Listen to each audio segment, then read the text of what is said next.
Okay, so I'll start by introducing myself. I'm your host for this morning. My name's Beth Daly, and I'm editorial advisor at Europeana Foundation.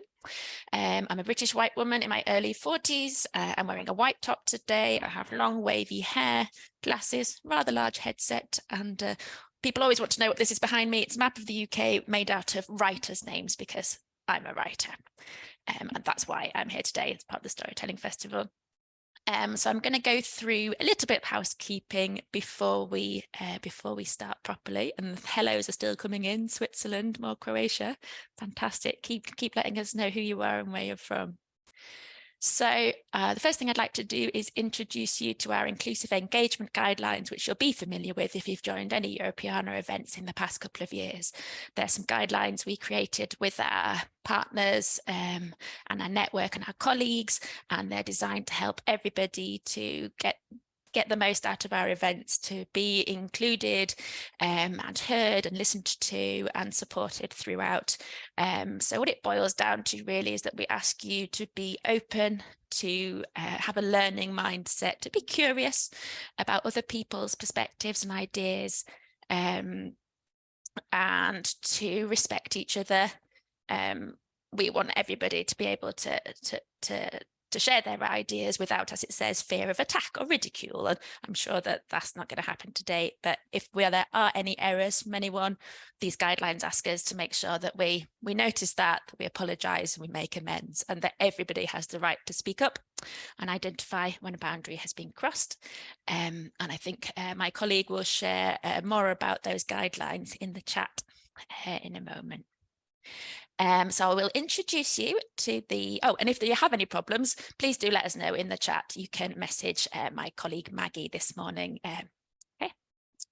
So here's today's programme. You can see the most important thing you'll want to know is when are the breaks. The breaks are at 11 o'clock and 12:30. So that's when you can go and grab a coffee, bit of fresh air, bit of something to eat, and then come back to us. So we're going to start the morning in a few minutes with a writing workshop run by myself. It's called Free Writing the Future. I'm really excited about it. If you joined last year, I ran a workshop. It's nothing like that this time, completely different. So it'll be a new experience. I'm going to introduce you to the technique of free writing, and we're going to start thinking about some of the topics that are coming up later in the day in terms of technology and storytelling, cultural heritage, and our future together. So I'm really excited about that. So hang on for that, starting in 5 minutes or so. Then we'll have a coffee break. And then the next session has two fantastic projects talking to us about multi-sensory storytelling. So, whenever anyone's, told you about storytelling, maybe even when you're back at school, you'll always been told, engage the senses, use sound, use smell, use taste. And we're going to hear about how some projects are doing that. We're going to hear about audio, the use of audio, and we're going to hear about the use of smell, sniff tours of Amsterdam. So that's going to be really interesting. Okay, following that at 12, we have a session about why we need more LGBTQ plus stories. That's in Europeana and generally in the sort of the narrative of society at the moment. And we're going to hear from two archives that are doing just that. They're bringing more LGBTQ plus stories to us. Then we've got the important lunch break. And then after that, our last session of the day is on the topic that is on everybody's lips constantly at the moment, AI. So it's about AI assisted storytelling and art making. So we're going to hear in that session from 3 projects about AI used to make art, to make text and narratives, and to make music. And I believe we're going to make some in that session, make some music together using AI. So hang on for that one. And that'll bring us to a wrap up at about 2 o'clock European time. So throughout the day, we're going to have all those speakers. You're going to be able to ask questions, and we would love you to please use the Q&A function in Zoom. We'll keep the chat if we can for sort of comments and sharing links and things like that. But if you could put your questions for speakers in the Q&A, that would help us enormously. And we will get through as many questions as we can. And if your question isn't answered live today, we'll try to get an answer to you by email later. So please make sure your name on Zoom is set correctly so we know whose questions are whose. Okay, and my last piece of housekeeping is that whenever you leave us, whether it's a coffee break, you need to go and do something else, or whether it's at the end of the day, you should see a Zoom survey pop up. It's just a couple of questions. It won't take you very long to fill in, and it's about how you've experienced today. And it's really, really important to us because these responses, excuse me, really do help to guide us and to make better events for the future. So please, please, whenever you close the Zoom, take a look at that survey and just take a minute to fill it in for us. Okay. So before I get going with the first workshop, the program's up on the screen there. What are you interested in about today's program? Is there anything in particular that you're kind of thinking, oh, I'm absolutely going to stick around for that one. I really want to know about X, Y, Z. What is it you're here for today? AI, says Dana. Like I say, that is the topic. I don't know about your news feeds, but when I look at my news feeds, it's all about AI. Anybody else? What are you interested in? Multisensory. Yeah, that's going to be really interesting too. Really interesting, I think. Free writing. Yay, Georgia. Thank you. More on the AI. Yeah.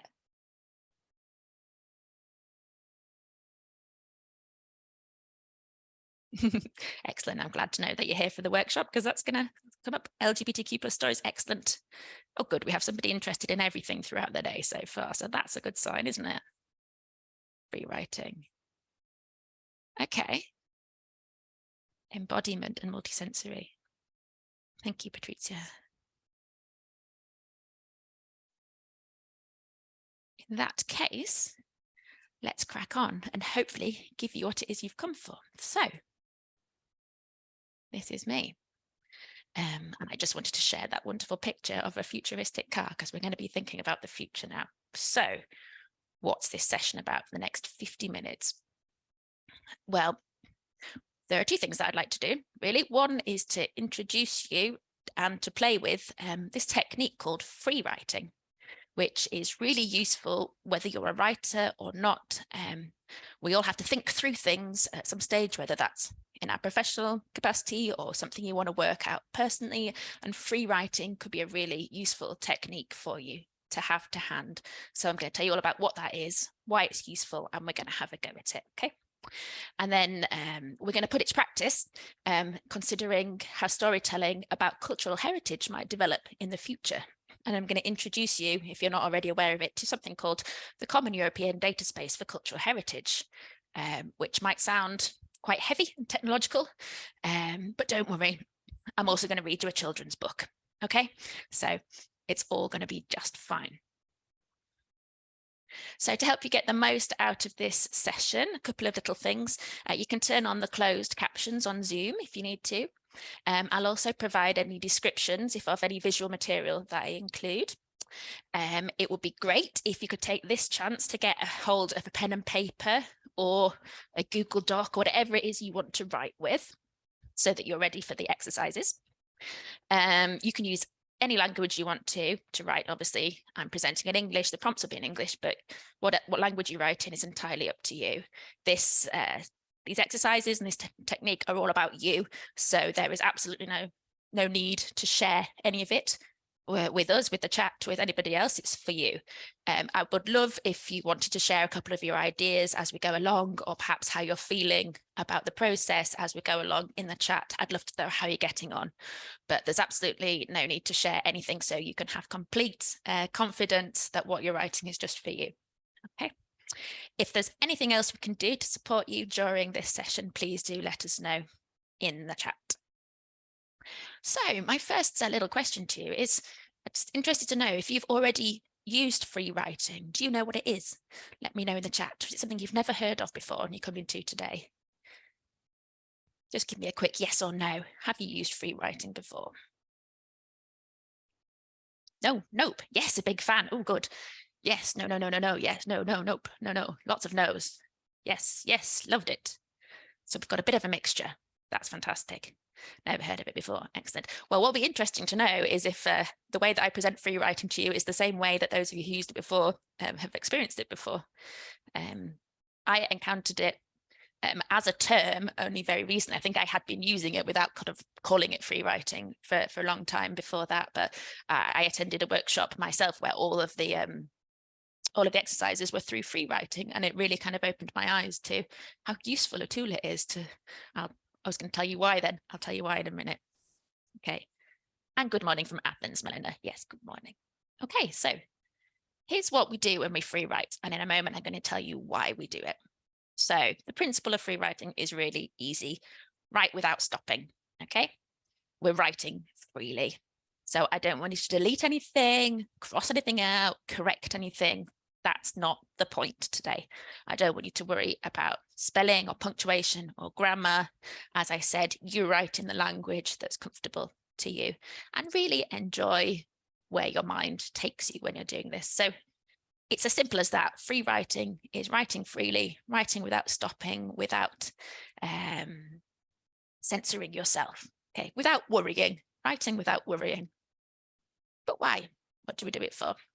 Well, it's free writing is it's a discovery activity, so you can use it to discover your own ideas, to find out what's going on in here.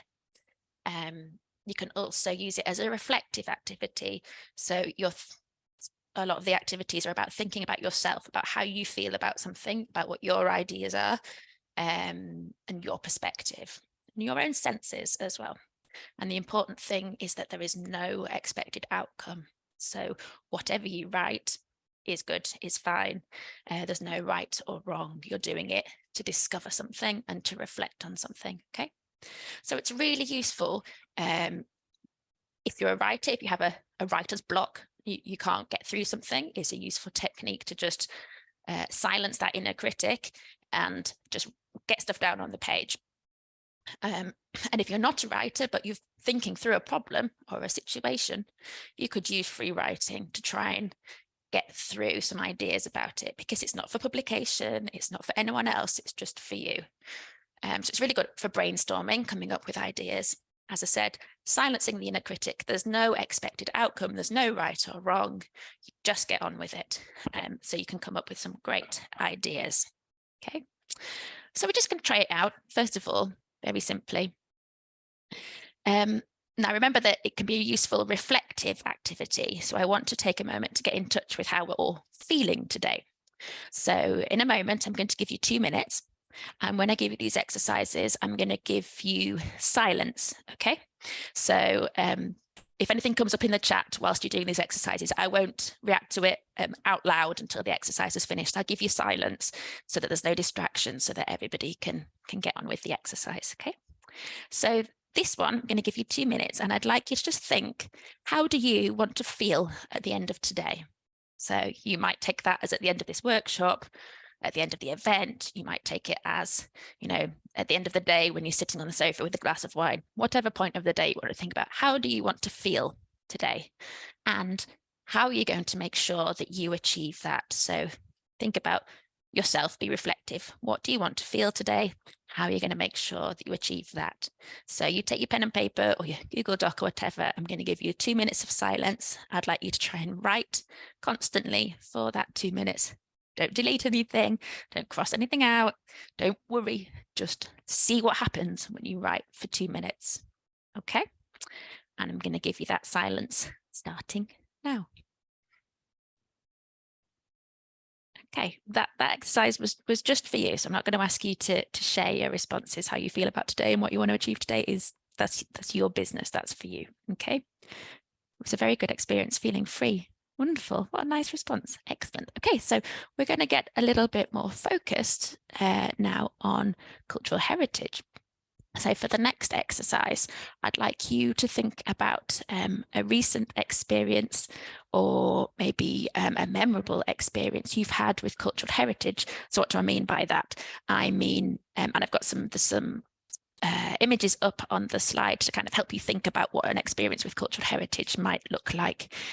So maybe you read a blog. I've got a blog from Gallica there about the origins of humankind.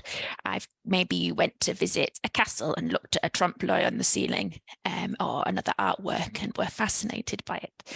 Maybe you went to a museum and we're really interested by an everyday item. There's a wonderful image there of lots of different sort of very random items from a museum collection, including shoes and a bow tie and a jug and a candlestick, all sorts of things. Or maybe you had an online experience looking an online exhibition or a particular collection. We've got a screenshot of Europeana's natural history collection there. So think about something that you've done where you were in contact with cultural heritage in some way. And I'd like you to write down your reflections on it. So when you were having that experience or that visit or looking at that exhibition, how did it make you feel? And I really want you to concentrate on your senses and your emotions. So what did you see? What did you hear? What did you touch, sense, smell? And how did it make you feel?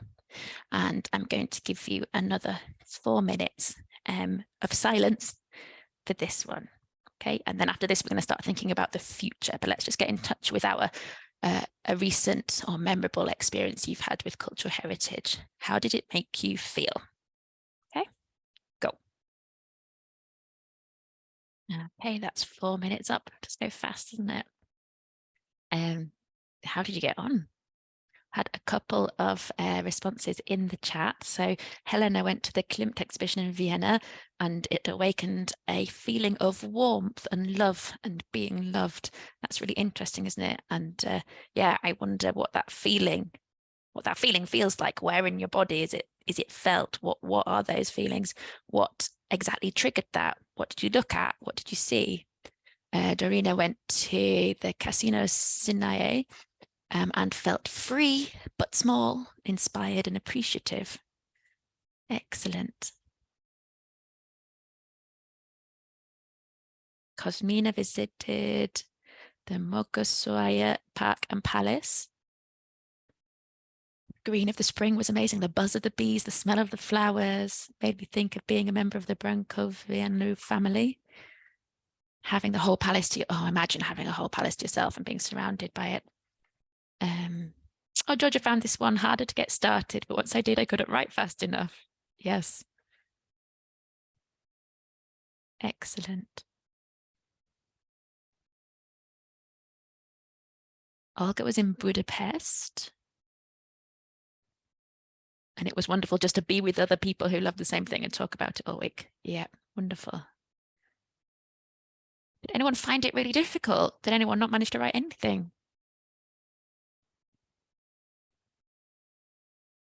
Did everyone manage to think of something that you could write about? Eve has been to Venice. Every corner, turning a corner was different. Feeling at peace. Feeling at peace in Venice. Wow. When you found a spot with no tourists or crowds, just us. Beautiful sights, smell of fresh air mixing with the sea and thoughts running through our heads. Lovely. Challenging to concentrate on senses and emotions when I'm so used to focusing on reading and looking. That's really interesting, Sila, isn't it? Yeah, I think quite often we don't think about how we feel or what our emotions are or what we are experiencing in a sensory way. And free writing is a really nice way of getting back in touch with that, because if you want to tell stories yourself as well, senses are really important, and emotional engagement is at the heart of storytelling. So this is a really good way of getting in touch with yourself, really. I love this. Thank you so much for sharing your thoughts in the chat. Melina feels proud. Isabel feels rage. Yep, all very valid. Wonderful. Okay, thank you so much. I am going to move on now to the next section. And I'm going to talk to you for a few minutes before we do the next exercise. And I'm going to talk to you about a European Commission initiative to do with data, cultural heritage and development and technology and the future. But don't worry, I'm going to bring it back to free writing and story just as soon as I can. So my question to you next is, who's heard of this thing called the Common European Data Space for Cultural Heritage? Give me a yes or no in the chat. Anyone heard of that? Yes, yes, yes, yes, yes, yes, yes, yes, yes. Anybody not heard of that? Oh, a few people not heard of that. Excellent. So we're a bit of a mixture. Brilliant. Those who have heard of it might not have heard it sort of interpreted in the way that I'm going to, because I'm going to use a children's book in a moment. So, but before I do, let's have a quick look at what it is. So I'd like you to imagine something. I'd like you to imagine that our society can be boosted by digital data. Our society is made up of lots of different sectors, and I'd like you to imagine that information can move freely across those sectors securely, easily, and usefully. Okay, and there are these things being designed called data spaces to turn that vision into a reality. Now, this is a flagship initiative of the European Commission, and what they want to do is support the growth of the digital economy in all sorts of sectors. So on screen, there's a picture with sort of layers and lots of clouds, and each cloud is a data space and a different sector. So there's things like manufacturing, tourism, agriculture, health, media, financial, cultural heritage. So it's a series of 14 connected data spaces. And the idea is that they'll support the digital transformation of these sectors and boost the development of new data-driven products and services in the EU. And the overall vision is that that will lead to a more interconnected and competitive EU data economy. Okay, now if I've baffled you there, don't worry. We're not going to go into detail about how all this might work or what challenges will need to be overcome to make it work. But what I would like us to imagine is that in 15 or 20 years, maybe, we might live in a society in which digital data provides almost infinite possibilities for any kind of connections that we might want to make. Okay, so for cultural heritage, that might mean that collections and knowledge and experience will be available to more people in more ways, might be linked to more things or used for more different reasons. So let's just think today about the benefits of that. Let's take the assumption that it is achieved in the spirit in which it's intended, and that 15 or 20 years from now, the data and information from all these data spaces is connected, is trustworthy, that the space is safe, and the technology is reliable. I know that there's a lot to happen before that happens in real life, but for today, let's take that as our given. So what's the story so far about the data space? This is a word cloud that I created for the story told so far by Europeana and the European Commission.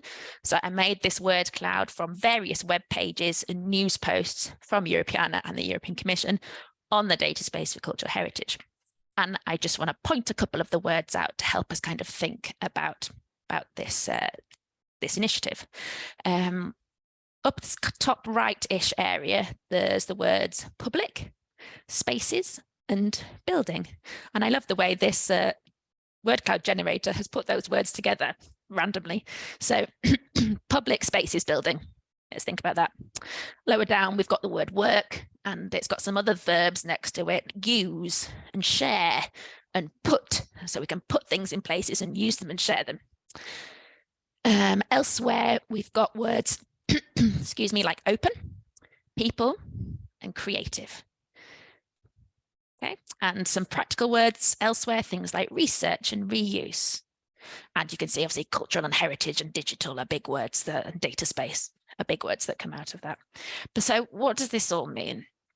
To me, what it sort of boils down to is that if you can take information and plus technology, what you get is possibilities for creativity and connection. And we're going to explore that a little bit more. And I'm going to do that in a much simpler way using a children's book. This is What We'll Build, Plans for Our Together Future by Oliver Jeffers. It's my daughter's book, and she's very much looking forward to getting it back. And I think if we have the data spaces concept in mind, we can see some parallels in this story, which is about a father and a daughter laying the foundations for their life together. And on screen is a screenshot from Oliver Jeffers' website about this book, in which there's a quote where he talks about this book showing the pure potential of what will come. And that's the idea that I'd like us to be thinking about, really. So the pure potential of the future and what we can achieve in it. So if you'll bear with me, I'll read you just a few pages of this book. Just get the first page that I want. Okay, hopefully you can see just about enough of it. It says, what shall we build, you and I?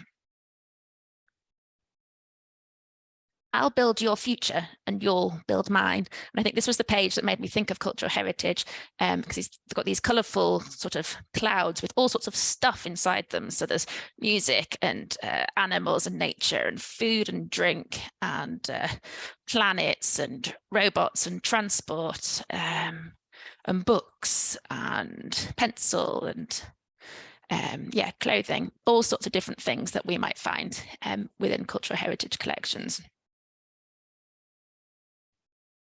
We'll build a tower to watch the sky and other worlds that pass us by. So we're going to think big. Let's build a tunnel. Where do I need to go? A tunnel to anywhere. So let's build connections. We can connect anything to anything. Let's build a road up to the moon. Let's build things that have never been built before.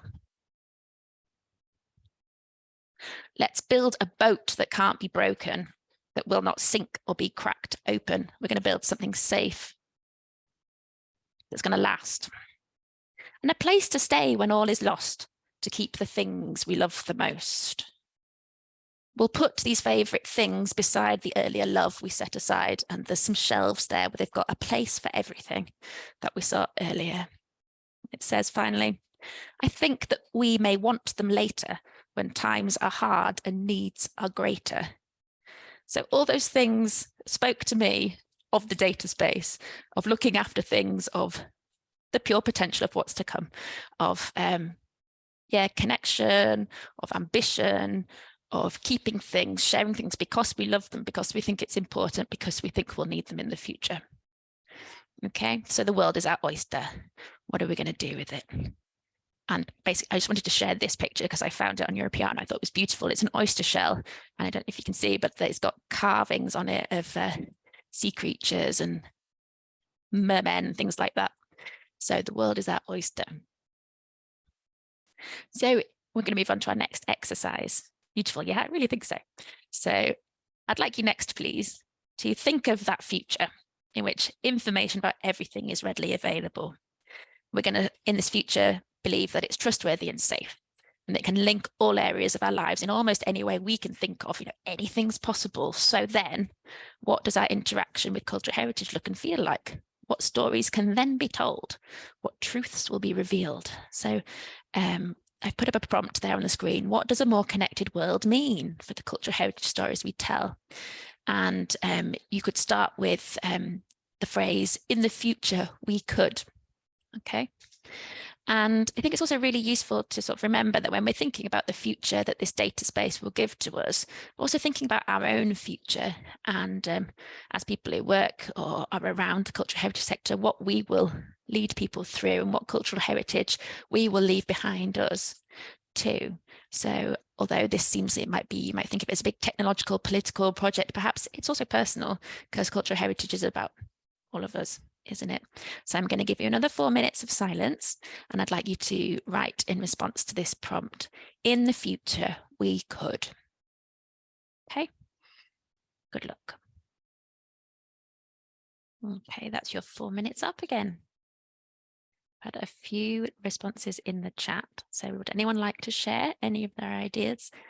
I'm really interested as well in how you're finding this technique of free writing, whether you're able to keep writing for the whole 4 minutes, and have you had ideas that you didn't know you had pop up in your writing using this technique, or have you found it really hard? Let me know.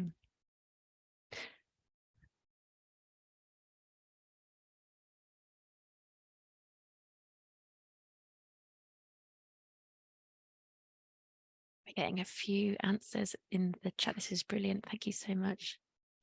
Future sometimes scares me. Yep. Found this prompt more difficult and ended up writing in part about why I found it challenging. Yeah, that's completely fine. Yeah.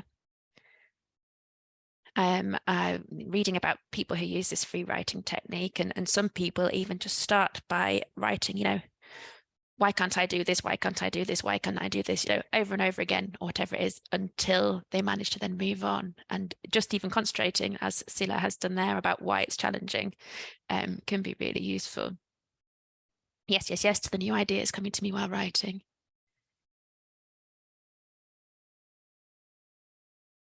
I was surprised how it came from inside me. Well, that's perfect, because it's about discovery and reflection. Georgia found her writing off into random words and kept having to get back on track. But maybe the random words were the track. Maybe they were. Speed of thought and ideas, way more than speed of writing. So the ideas were coming faster than you could get them down. Is that what that means, Anita, maybe? Yeah. In the future, Lucia says, we could learn history so much easier and better than just from a textbook. Yeah. Yeah. And I think there were some, if I scroll back up again, there were some ideas about in the future we could help to continue to save the earth through mindful living with genuine concerns to sustainable living and environmentalism values in everyday life. So we can use this for the better, for good.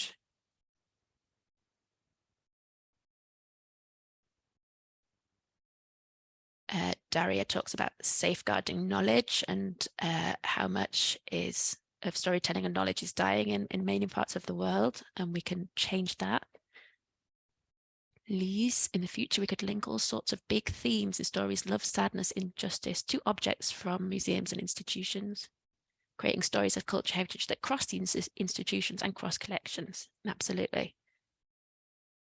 A more connected world means that people will have a platform to tell their own stories and relate them to heritage. I like that a lot. And Isabel talks about, I think, the essence of being human, which I think is what a lot of cultural heritage and what a lot of storytelling is all about, isn't it? We could look at the beautiful things we've created because we are human beings and share them as a learning process and know that we created those beautiful things because we're human beings. Yeah. Let me go down to what are the newest messages down here. We can let's move too fast. We can design and build new immersive experiences with images, audio, videos, etc. Reanalyze new research questions. Yep, that's from Patrizia. And Mihaela discovered that they can dream really big about a more connected world, though I found it very hard in the beginning to let myself see the pure potential. This is all good stuff. Wonderful. Thank you so much for sharing and for doing the exercise and for joining in. We have one more exercise and a very short thing to wrap up at the end. So if you're happy to keep going, let's do the next one. So we've discovered already from those responses that you've given me that free writing is really useful for discovery of yourself and of ideas, and a lack of boundaries. So you're not criticizing yourself, you're not stopping yourself, you're letting your ideas and your feelings flow, and whatever you feel is valid, and you can write that down. So it's great for generating ideas without activating that inner critic. So now let's imagine a future version of you, 15 or 20 years into the future, let's say. So I want you to imagine that you're having an experience with digital cultural heritage in the future. So we've done an exercise earlier on about something that you've done in the past. Now we're going to think about something you might do in the future. So perhaps you might visit a place in person. Maybe you'll experience something to do with cultural heritage using a device sitting at your kitchen table. Maybe it'll be something with a headset as you walk down a street or visit somewhere. I don't know, maybe it's something via an implant in your cornea. I don't know what's going to happen in the future, whatever comes to mind, okay?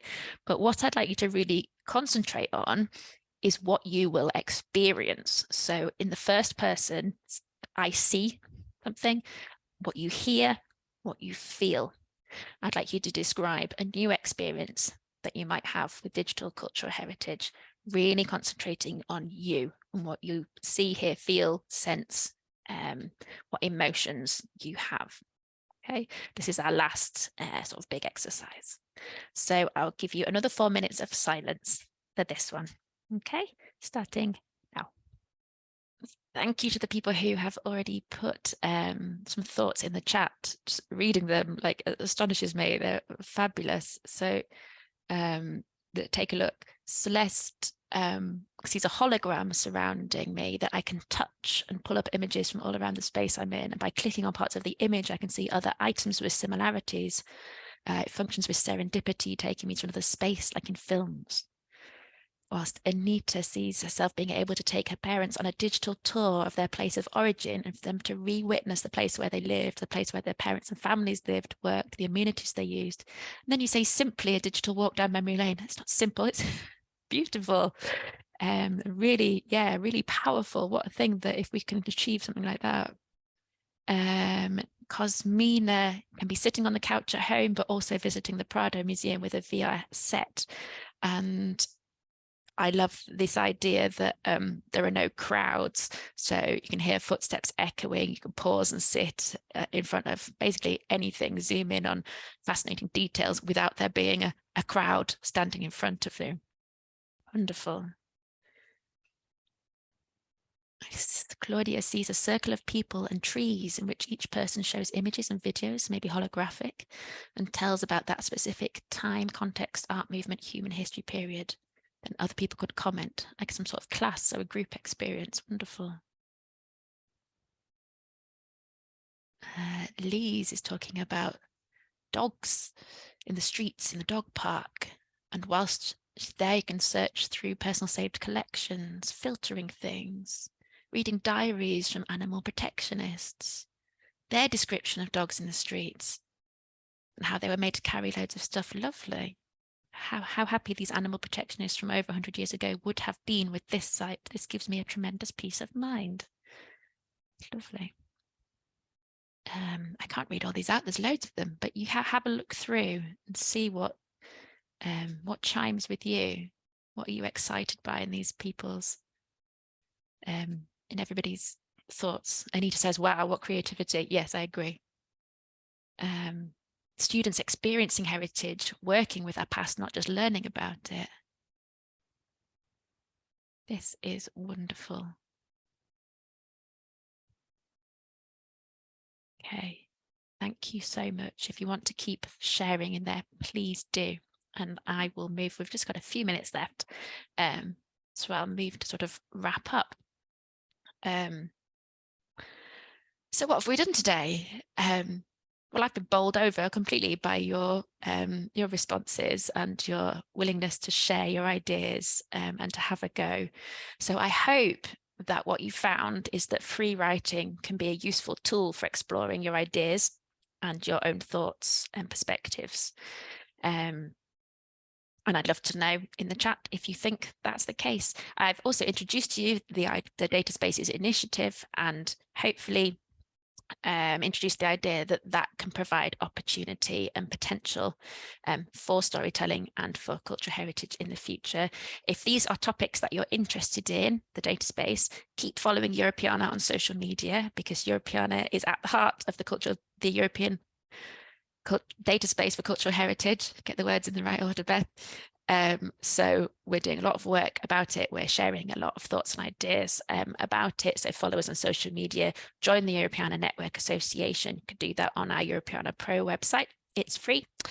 And also the things that we've touched on today, these elements of technology, of multisensory, of inclusive experiences, it is the theme for the rest of the day in the Digital Storytelling Festival. So stay with us for all of that. Oh, I see a question. Hang on a second. Isabel says, the free writing was a beautiful experience for me. I'd love to hear how we can go from the free writing to a more structured writing process. Well, that's a big question and probably a whole other workshop.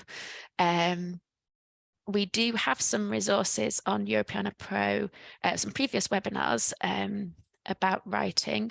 There's one about story. Perhaps Georgia might be able to find the link that I'm thinking of for the webinars that we ran recently about writing and pop the link in for you. But it's really useful to know that you would like that as more information, and that's something that we can perhaps work on and to provide another session at another point. You're also very welcome to email me and we can have a conversation about how we can help people develop their writing skills, particularly for Europeana. We had a session yesterday with Maggie and Yolan about writing for Europeana. So if you didn't get to watch that, when we get the recordings up, go back and look at that, because that'll tell you some more resources about writing for Europeana and how to submit your own ideas to us. Brilliant.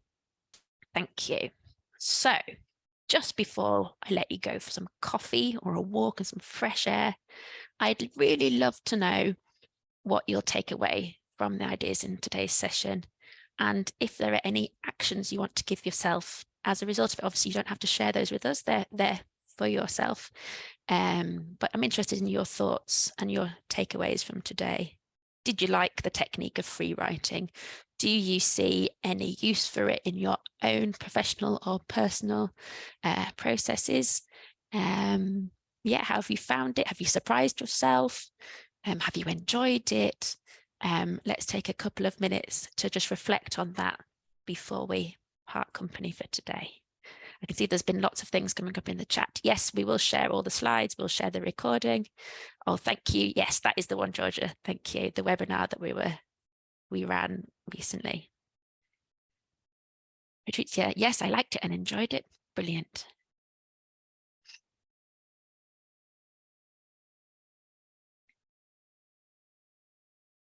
Anybody else? To take any actions for yourself? Is there anything you want to give yourself to do? Maybe you want to set yourself a reminder once a week to do a bit of free writing. Maybe you want to start your day with that same question that I gave you at the beginning, what you want to achieve out of your day and how you're going to make sure you do it. Lise will for sure integrate some of this in brainstorming sessions. Brilliant. And it's given me ideas to incorporate in future meetings. Yeah. And Catherine really loved it. Very useful technique. Yeah, very useful tool to unlock what I cannot write. That's Dem. Yes, I think so. I'll certainly be looking for more opportunities to use free writing myself, and in workshops. I think it's really useful for all sorts of things. Really good and useful. Gives me lots of creative ideas. Best way to start a day. Excellent. Thank you, Erica. Melina says free writing was a freedom space this morning, putting some thoughts in order. Yeah, and I think just giving yourself 5 or 10 minutes a day, or every now and again, to have that freedom to get down. It's a bit like journaling as well, isn't it? Or writing a diary, where, you know, it isn't for anybody else. There is no outcome of it. It's just for you to kind of get things in order, see what you think about something. Sometimes we're too sort of busy in our heads to really understand what it is that we think or feel, and free writing can help us work that out. Daria is thinking of changing the way I used to build the workshops based on today's experience. Oh, wonderful. Amazing. I feel lighter. Oh, Vicky Hara, wonderful to find ideas and be inspired. All we need to do is start. Absolutely, Anita. Perfect. Thoughts and ideas flow and they need to be shared. I also saw something else recently where a writer talked about this kind of idea of just putting sand in a bucket and you're going to make a sandcastle later. So this free writing is a bit like just putting all your sand in the bucket. Doesn't matter what's in it. You can, if you want to use it later to make a sandcastle that's beautiful and perfect, fine. But if not, just put your sand in the bucket and see what you get. I quite like that idea. Okay. Well, I just have to finish by saying thank you. Thank you so much for joining in. It's been absolutely wonderful. I was looking forward to running the session and it's been, yeah, a really great experience for me, and it's been wonderful to hear your ideas. So thank you for taking part. Thank you for being brave enough to share your thoughts. I hope it's been useful and I hope that you enjoy the rest of the day as well.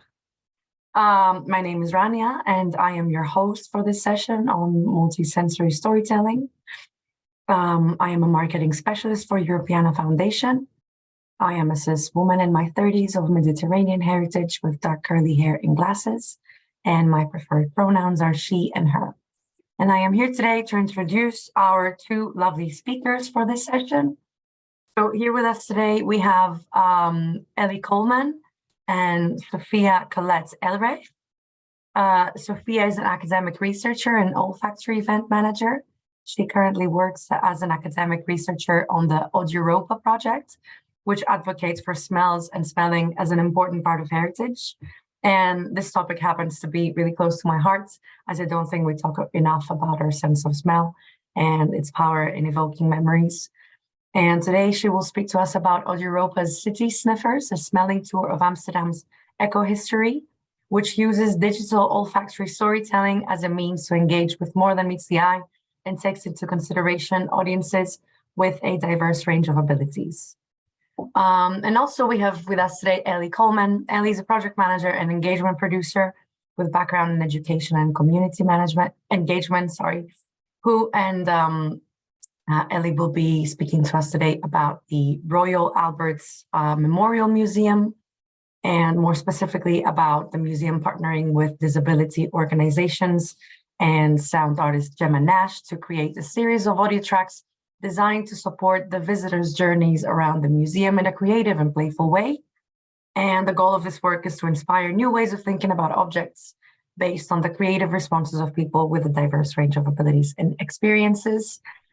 And before we begin, just a note for our audiences, if you haven't done so yet, please read through our inclusive guidelines in the chats in order to optimize your experience and create a safe space for everyone. And without further ado, I will hand over to you, Sophia. So hello, everyone. I hope you all can hear me. So my name is Sophia Eric, and I'm an art historian, academic researcher, and curator of multisensory experiences for the Europa Project. I would visually describe myself as a multiracial female in her late 20s with long reddish curly hair, and I wear tortoise-colored glasses.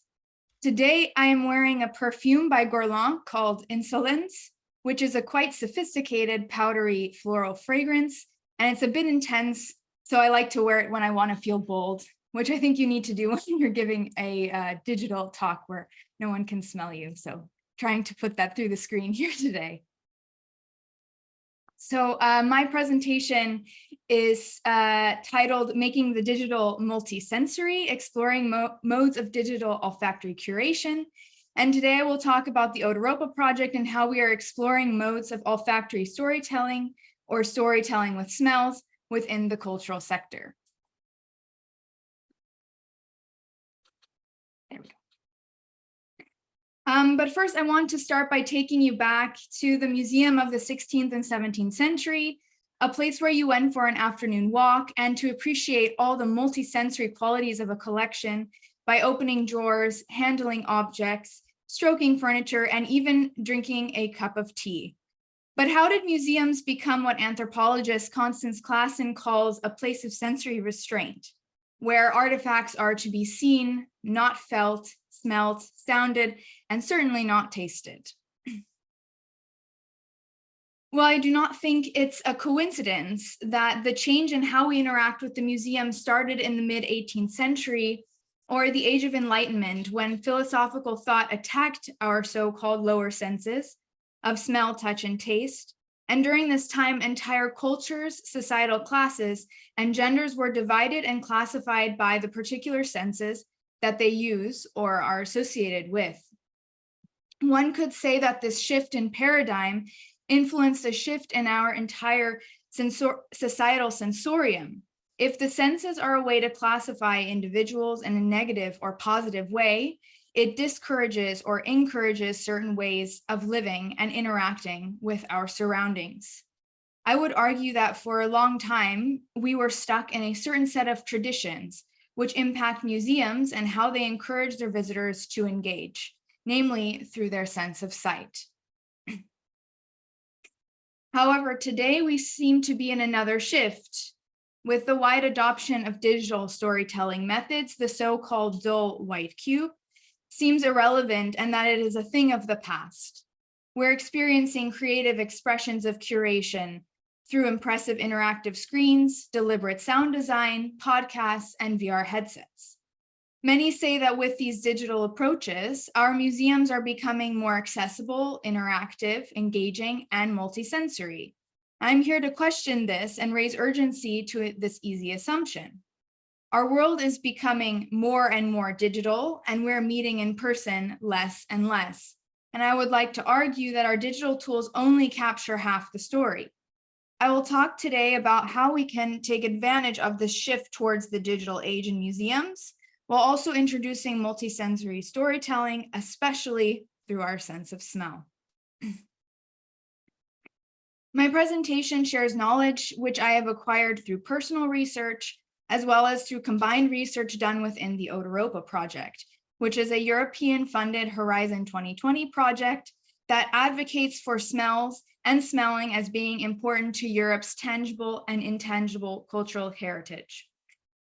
One of the outcomes of our research project is to provide cultural heritage professionals with a handbook for storytelling with smells that is tailored for their specific needs and knowledge. Although smell in the museum is not a new concept by any means, one resource with a clear set of methods and best practices is lacking. Otaropa's open access olfactory storytelling toolkit, a how-to guide for working with smells in museums and heritage institutes, is in production and will be released November 2023. So this presentation today responds to the idea, how can our museums use digital storytelling methods while also becoming more multisensory? I'll explore this idea through my personal experience curating Otaropa's event City Sniffers, a smell tour of Amsterdam's eco-history, which combines smartphone application and rub and sniff map. I'll firstly offer a few reasons why the combination of sensory and digital methods in the museum is important, and then I will outline a few challenges and tips for using olfactory storytelling, specifically with digital methods as well. Firstly, a bit of background about Otaropa's City Sniffers tour. The City Sniffers tour took place last summer and followed one path of 6 stops with smells and stories within the city of Amsterdam. Using a free smartphone application to navigate, which was developed by Otaropa researchers, participants could walk around smelling and exploring stories connected to the past and present history of Amsterdam. The phone application was a very important piece of the event, as it not only linked to your phone's mapping application to bring you from stop to stop, but it also gave you an extensive historical information and beautifully chosen images for each location and chosen smell. In order to keep participants engaged, each stop had a summarizing text and then went into 3 different expanding menus, exploring the different storylines that this smell could take you on. And I also encourage you, the link should be in the chat. I encourage you to explore this yourself as well. The tour's smells were dispersed via a rub and sniff map containing 5 smells and a QR code to download the application on the back. To name a few highlights of the tour, it started at the Amsterdam Museum with the scent of rosemary, went on to the oldest apothecary of Amsterdam, where participants could smell the smell of civet cat in connection with the creation of historic perfumes. And we courageously finished the tour smelling the stench of a 17th century canal in front of a modern day canal. Overall, the tour explored narratives around colonial history, transportation, and industry within the city of Amsterdam. On the last day of the event, we had distributed a total of 500 rub and sniff maps, and many reported on the event. Overall, we had a positive response, and many have approached us asking for their own historical smell map. But why is this important? Why should we combine sensory and digital storytelling methods in the museum? I can offer 3 reasons. Firstly, interacting only with the audiovisual senses limits the attention of our brains. We often frame digital and sensory engagement for being for children. However, we can all benefit from interacting with content and our environments in different ways. It is proven that the more senses we use, the more we pay attention to what we are doing. Additionally, when adding more pathways of engagement, we diversify the audiences we reach, including those with other abilities. Second, our olfactory sense, or our sense of smell, is processed in the brain's limbic system, which is directly involved with the regulation of emotions and memory. This means that when incorporating smells into our digital techniques or just into curation, it offers visitors the opportunity to make a more memorable connection and perhaps recall that interaction better later. Lastly, digital methods add variability to curation and storytelling, and the addition of smell can bring this a step further, whether that means diversifying stories or expanding accessibility efforts. Olfactory storytelling can offer visitors a whole new experience of exploring the past and the present.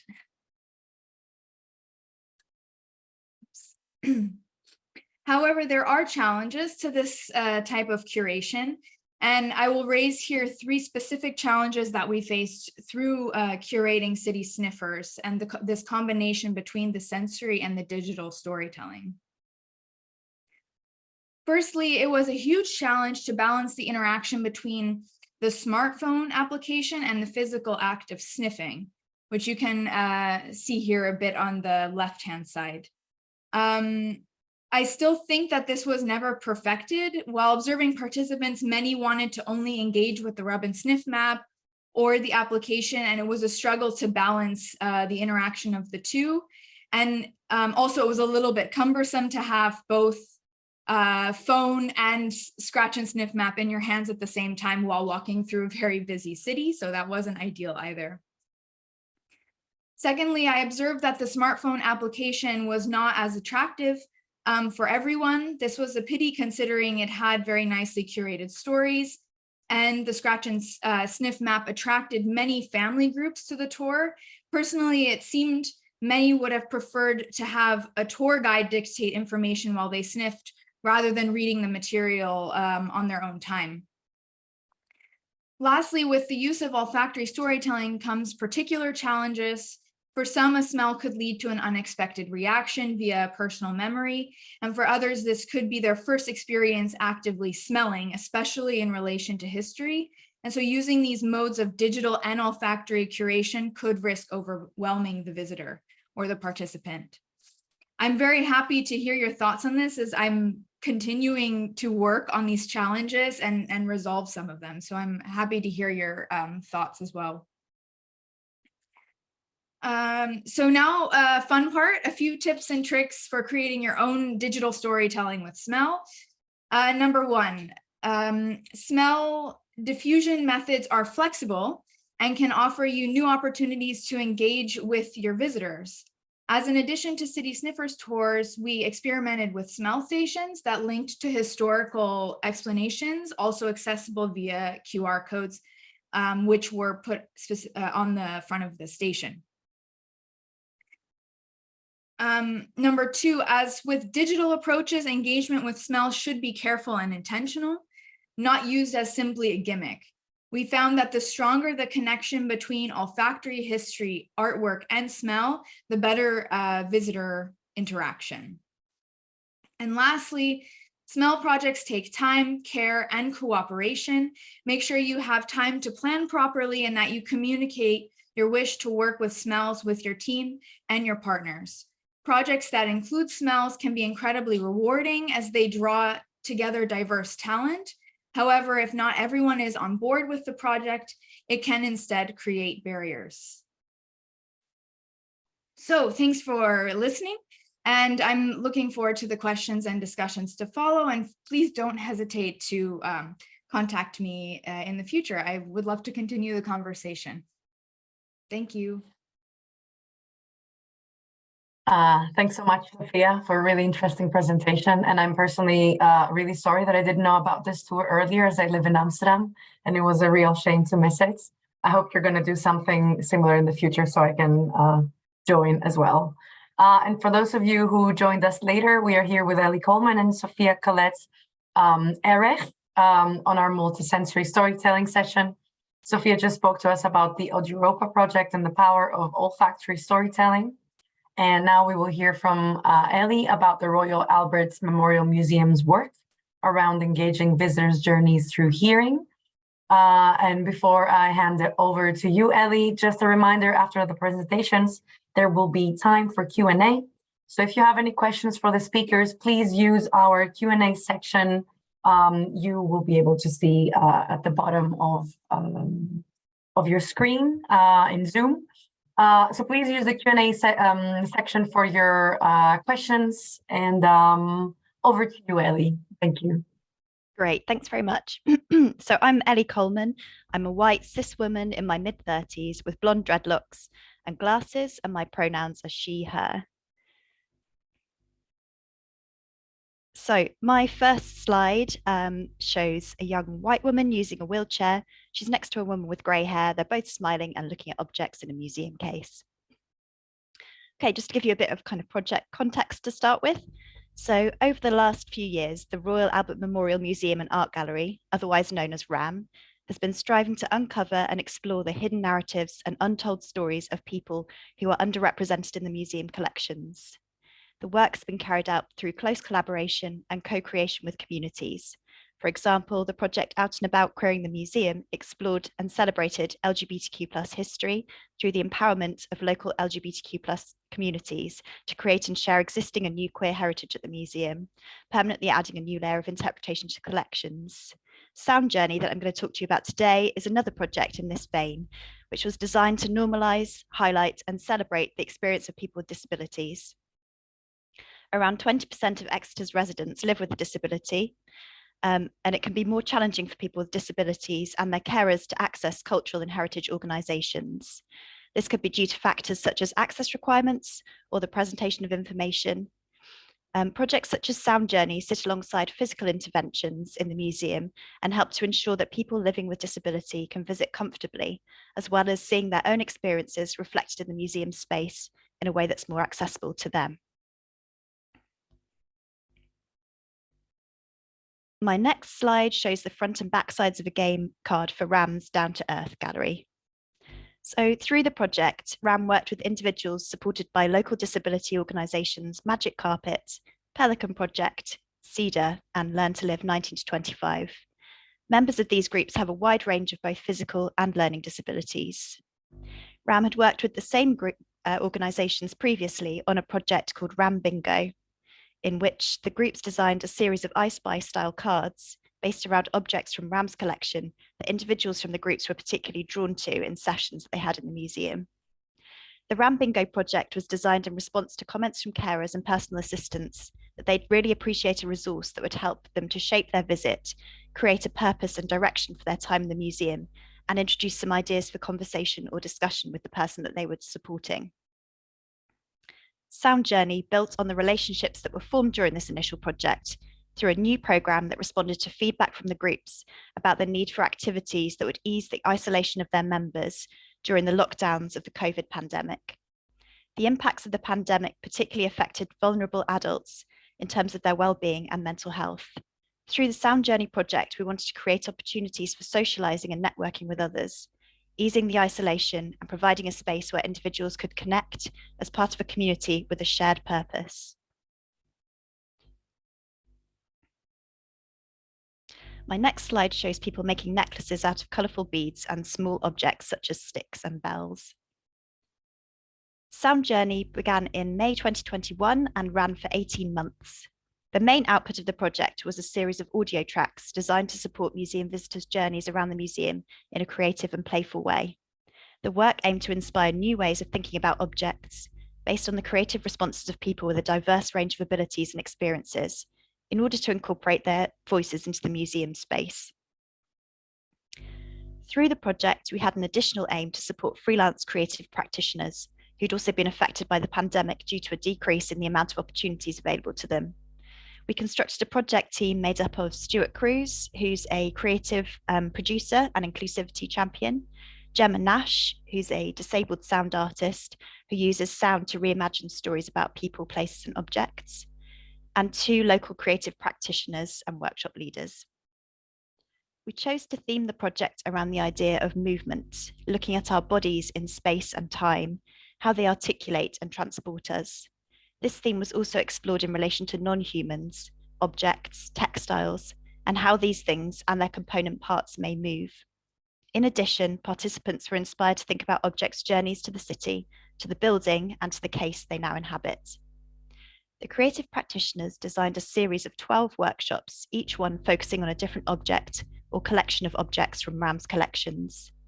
The idea was that through these multisensory workshops, we'd gather sound content, for example, snippets of conversation, noise making, responses to questions, keywords, and the sounds of people expressing themselves.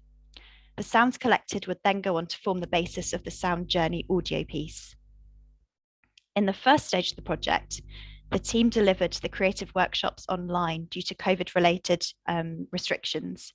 Facilitating creative workshops through Zoom was a new experience for everyone involved, but we enjoyed experimenting to find the best format for this. Online sessions were delivered to multiple groups from our disability partners at the same time. So participants could either take part from their own homes, or more usually as a small group in their organisation setting. We also recorded the sessions and shared these with the partners so they could go back and revisit activities or encourage other people to participate at another time if they couldn't make the session. Participants really enjoyed being able to see people from the other groups taking part in the same activity as them. In the Zoom sessions, participants explored a range of objects such as tactile maps and navigation aids, beads and jewellery, and percussion instruments. The facilitators sent a packet of materials to each of the groups in advance of the session, and then they guided them through discussion and creative activities through Zoom.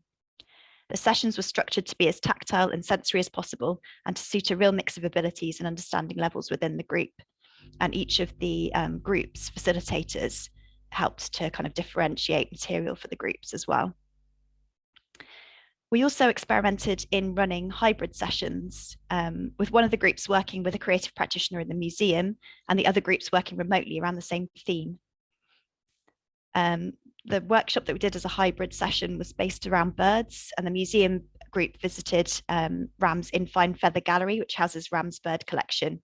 And all of the groups made their own cardboard birds, a stop frame animation, and recorded bird sounds and conversations about their experience of flying. My next slide shows people making sounds of musical instruments and blowing bubbles with a straw into a container of water. Our final sessions were all held at RAM. The images on this slide are from a workshop delivered by sound artist Gemma Nash, and we're exploring the superpowers, sounds, and movements of jellyfish. The group really responded to making sounds of different materials, such as blowing bubbles in water, playing with slime to make squelching noises, using utensils to make splashing sounds, and trying out different instruments. A few members of this particular group are non-verbal, so it was really great to see them expressing themselves through sound-making activity. We also spoke about jellyfish and captured some great conversations about what people knew about jellyfish. So in order to capture the sounds from each of the sessions, one of the project team, Stuart Cruz, ran sessions with staff from each of the organisations to share skills in this area. They were also given simple recording equipment if needed.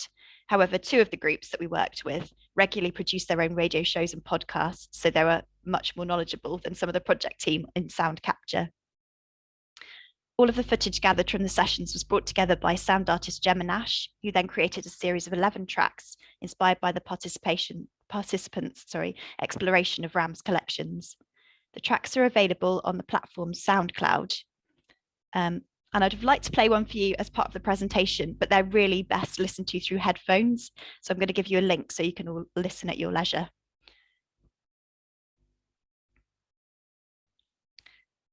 So we then held a launch event for the finished resource in which we invited the project participants from all the organisations to come together, and it was brilliant to see everyone together in person after all the lockdowns and having to work remotely. And it was a real celebration of the project's aim to bring people together.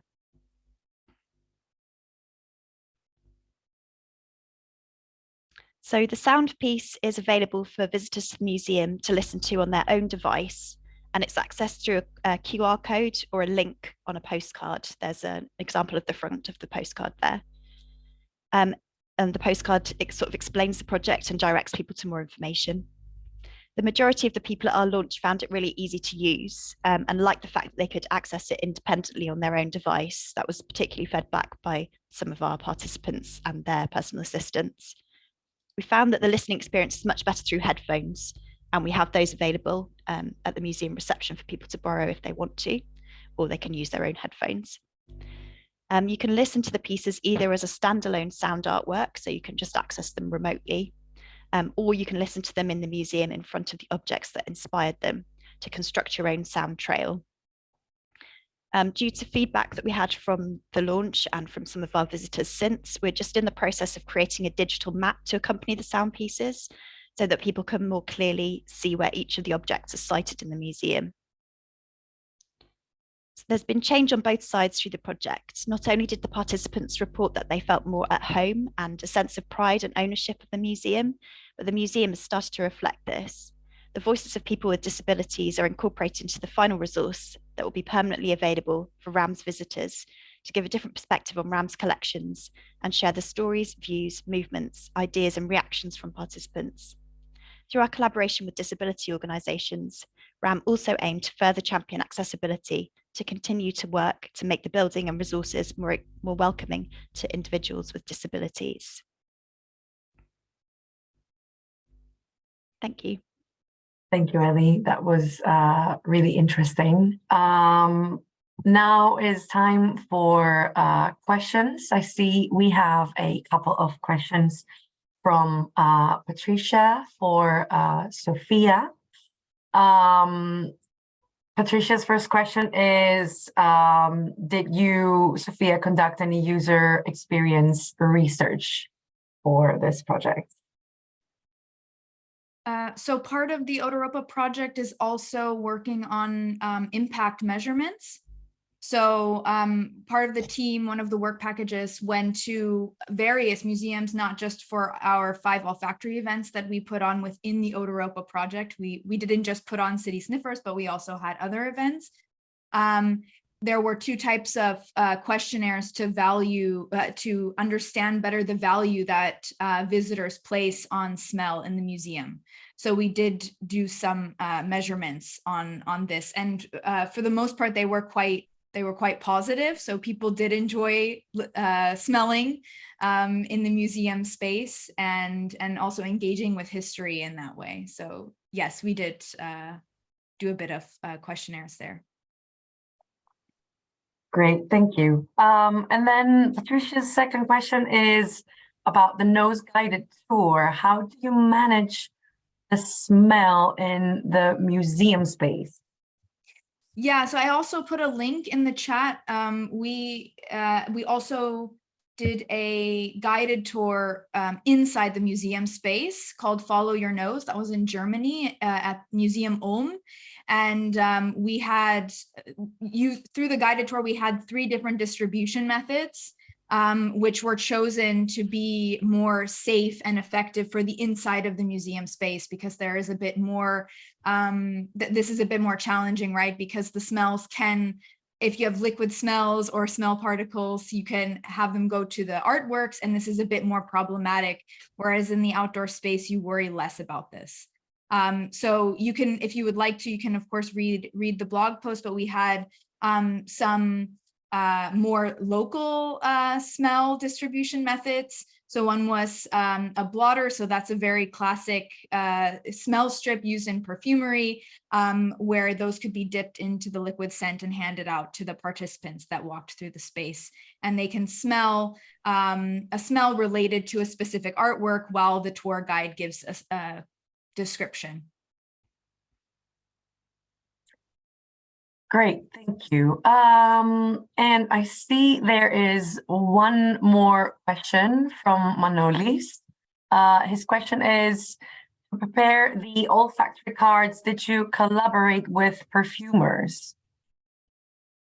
Yes, we did. So Otaropa works specifically with IFF, International Flavors and Fragrances, which is a large perfume perfume company that makes mostly household products, so like detergents, etc. But we also work with smaller perfumers and scent designers within our project. So we work with both, and this is always a bit challenging because you have this very interdisciplinary process of working with different types of work processes and languages, because perfumers work very differently than academics or curators. So that's something that we're also working on for the olfactory storytelling toolkit, is creating a guideline or a worksheet that museum professionals can use to work with perfumers to create heritage-based scents.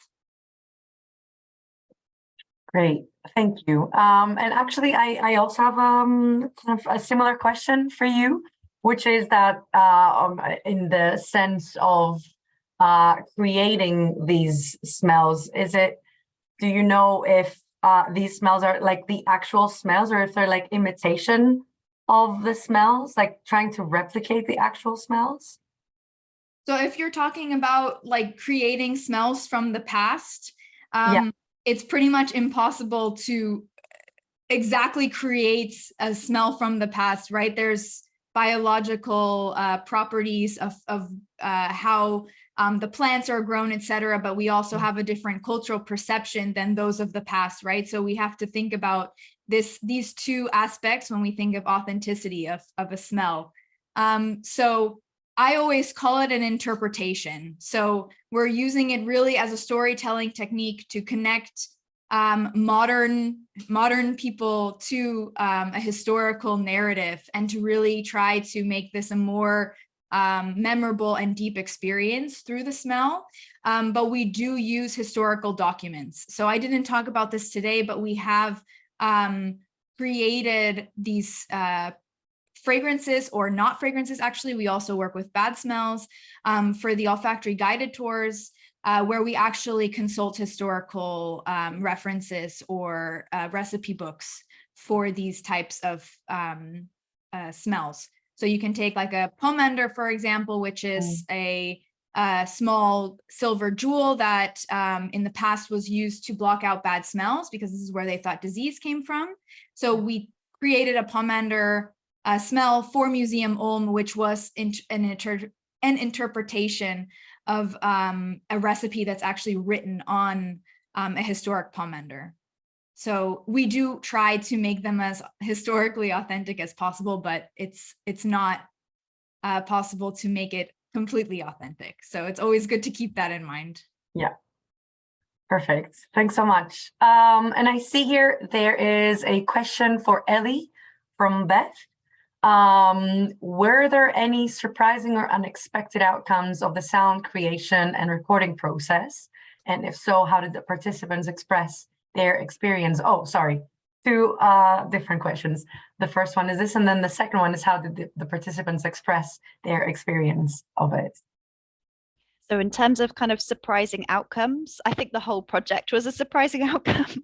We didn't have any kind of set ideas for what the final sound piece would be. We sort of left that up to the artists that we involved. And it obviously built over the course of the project as well. So through the sort of series of different workshops that we led. So yeah, I mean, even when we'd kind of collected all of the sound content, we had no idea what the final piece would be. And if you listen to it, it's all quite sort of experimental. It's nothing like you'd expect a normal kind of museum audio guide to be. They're more sort of sound pieces, I guess. They're quite sort of soundscapey. So there's like bits of kind of instrumental stuff, and then it's all mixed in with, like we said, sort of comments and snippets of conversation from the workshops and some of the sounds that were produced. The most kind of complex element, I think, was trying to deliver the kind of creative workshops through Zoom, because that was something that we'd never done before. That was quite a challenge, definitely. But a sort of surprising outcome was how successful those then were, once we'd kind of got a bit of a pattern for working set up. What was the second question, sorry? Was about the participants' experience? Or? Yes, how did the participants express their experience of it? Yeah, basically. Yeah, so everyone seemed to really enjoy themselves. We had some lovely comments from people as part of the final kind of celebratory event that we had. There was one guy in particular who really resisted going to the museum previously. He'd been part of the previous project, Ram Bingo, that I spoke about briefly, but he really didn't enjoy going. He didn't particularly want to participate. But he said, his comment was, "I like this now," at the end, and that was just like a massive kind of turnaround for him. So just that one kind of comment really just made the project seem like a success anyway, if we just kind of reached out to that one person. Yeah, I think people enjoyed, like I was saying, the kind of connection with people from the other groups as well. So some of them knew each other, but most of them didn't. So that was quite a nice element to see them all together again at that celebratory event at the end. Amazing. Thank you. And just a quick question from me. So this project is over now. Yes. Are there any plans to do something similar in the near future? We'd really love to continue that. We've kind of continued the working with those groups. So they kind of come in independently now that they have these couple of resources that they can use. They also just quite like spending time in the museum now. Like I said, they kind of feel quite at home in that space after we've worked, because we worked with them for about sort of 3 years now, off and on through these 2 projects. And we've started to look at other audio pieces as well. So one of my colleagues is working on a kind of audio description tour for people who are visually impaired and blind. So that's in production currently. We've also just produced another audio guide, which is more focused on kind of mental health and well-being. So we worked with Devon Recovery Learning Community, who are a local organisation who supports people who've been through mental health challenges. And we worked closely with them and also some facilitators. And we've created this kind of well, it's kind of quite meditative type guide, I guess. So that kind of gives you a whole other experience of the space. It sort of guides you through different well-being practices. So I'm hoping we're going to see lots of people wearing headphones in the space, going through these 2 kind of totally different experiences in the museum. Lovely. Thank you. And I think my personal favorite part was also the sort of more interactive elements of having people actually produce the sounds themselves and trying to imitate the sounds. Yeah, I think that was like a great way of engaging not just like our sense of hearing, but also, yeah, our sense of touch, and just like a really multi-sensory experience. Are there any questions for our speakers?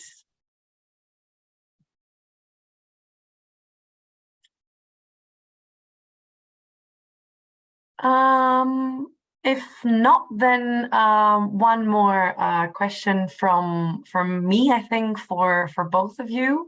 Do you have any sort of like final reflections or advice for other institutions that might be interested, or yeah, to get them interested to engage with other senses beyond our vision? I don't know, Sophia, if you have something, maybe you can start. Yeah, I think that openness and acceptance is very important in when you're trying to use more senses, because I think it's not always a very easy process. It's also something that you have to really, sometimes you have to be vulnerable, or unexpected things come up. So I think that it's really great to just be very open and also with your staff and have conversations about what sorts of things might come up when engaging with visitors and the collection in these different ways. And I also think it's really nice to test these methods out before you're exposing them, I guess, to just the general public. So yeah, openness and a bit of testing is, I think, a good place to start. Yeah, I agree. I think just viewing it as quite an experimental process, but also bearing in mind that, you know, it's going to make collections so much more accessible to so many different types of people, because people kind of learn and experience through different ways. So it's definitely worth doing. And also, I think working closely in kind of collaboration with either other groups or your visitors in general, just to kind of, yeah, to kind of take them on that journey with you and get their kind of interpretation of how things are working as well. Amazing, thank you. I see now there's one more question from Patricia for Sophia. When the guidelines for using smells in curatorship will be available? So it will be available in November. So we're currently writing it.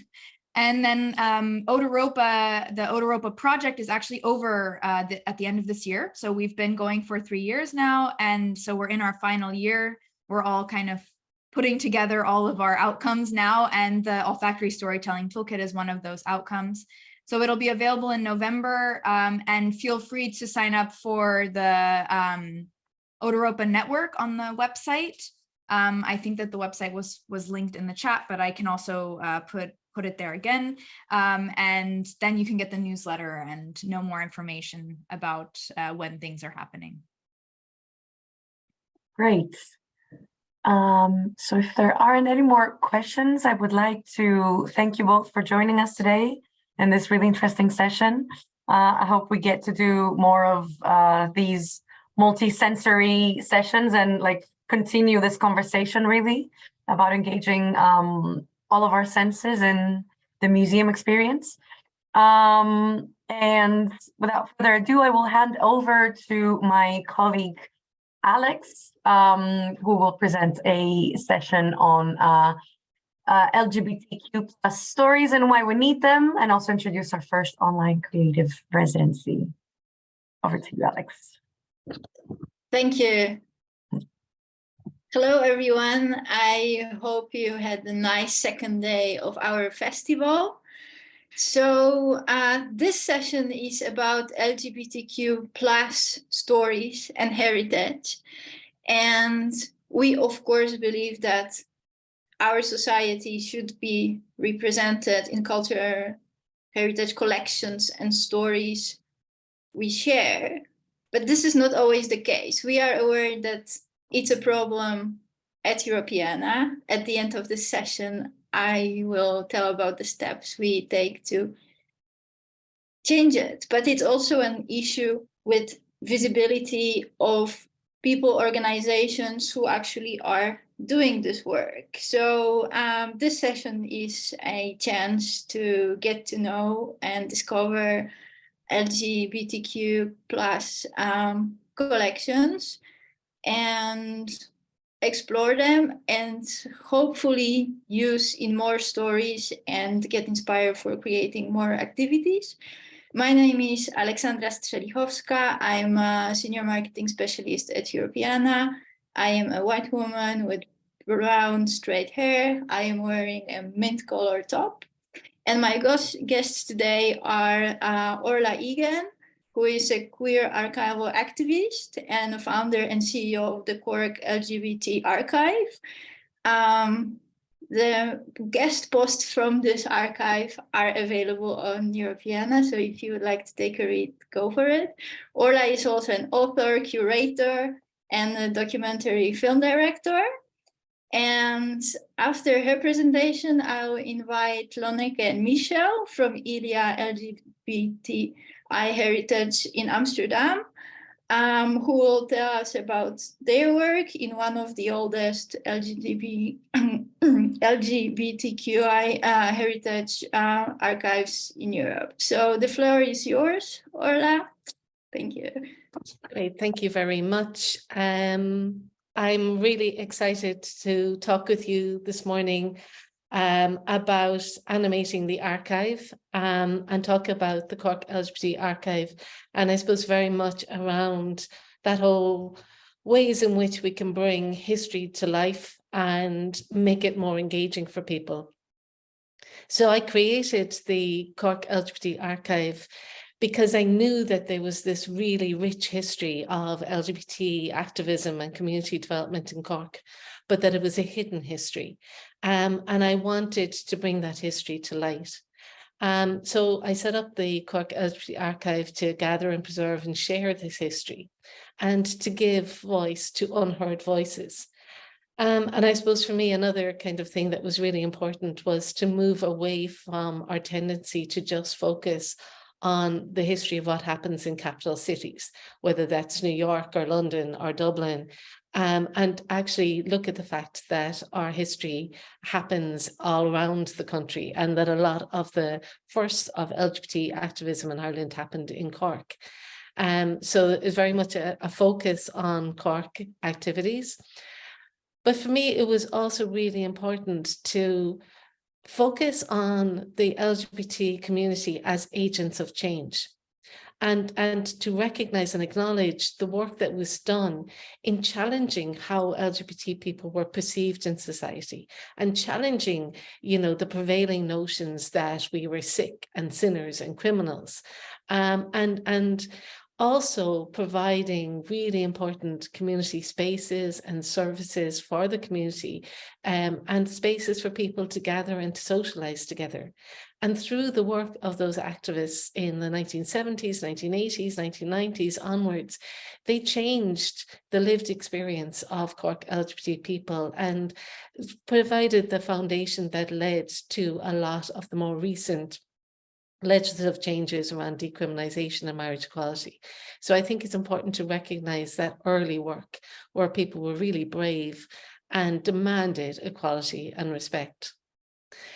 So I set up the archive to preserve and share this history, and I was lucky enough to be able to access a collection, a private collection that was stored chaotically in the basement of an activist, Arthur Leahy.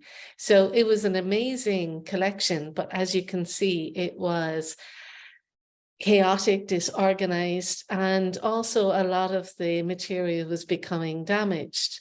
So one of the first priorities was to try and get the material out of the damp basement and to get it a little bit more organized. So a lot of the early work was focused on that, of trying to move from the chaos towards cataloging the collection. But alongside that work, I set up a digital archive. And I tried to do this in a way that was as low cost and low tech as possible because we had no funding. And so I set up the digital archive using Amica and hosted on Reclaim Hosting. And that enabled me to digitize items from the collection and to add them to the digital archive and to create a number of digital exhibitions like this one around the 1981 National Gay Conference in Cork. Another kind of key priority then was to try and figure out how to keep it safe, how to keep both the physical collection and the digital collection safe.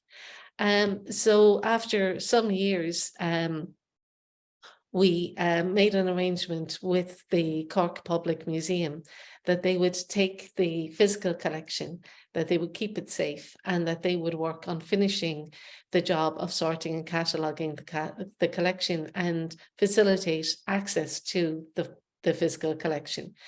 And one of the things that I was really excited about in our negotiations with the museum was that they committed to the creation of a permanent Cork LGBT exhibition in the museum.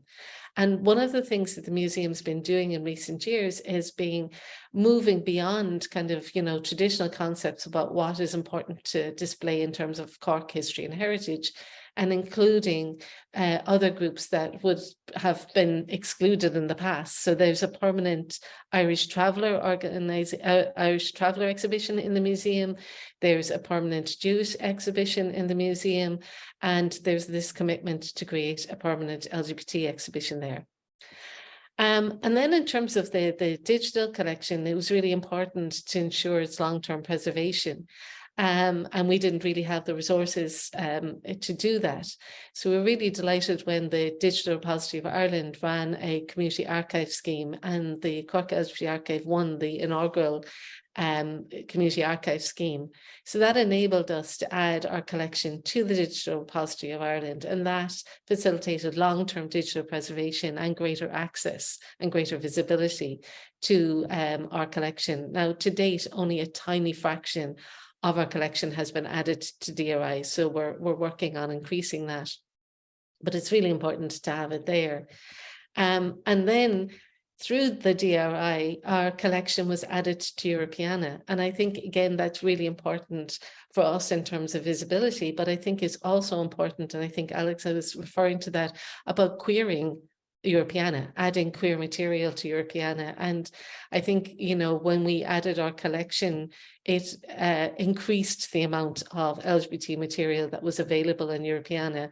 And there's a whole series of LGBT related blogs that have been published on Europeana. So the other part that's really important to me is around dissemination and animation, because I think it's important to recognize that not everybody wants to go rooting around in archive boxes or even poking around in a digital archive. So I think it's important to make the history more accessible and more interesting and engaging for people. So we try to do that in a variety of ways. So the digital archives are publicly accessible. We also share material through social media. But one of the things that we started to do back in 2016 was to try and bring that history and items from the archive to people.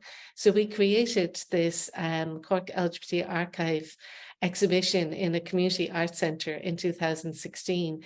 And it was wonderful for people to be able to come and see themselves and their history reflected on the walls, and to journey through the activism of the 1970s, 1980s, 1990s. And the response to that exhibition was really positive, and we were actually given a Hidden History Award from the Irish Heritage Council for it. Since then, we have developed that exhibition into a series of pull-up banners, which have been displayed in all kinds of places around Cork, Belfast, Berlin, as part of the LGBT Arms Conference.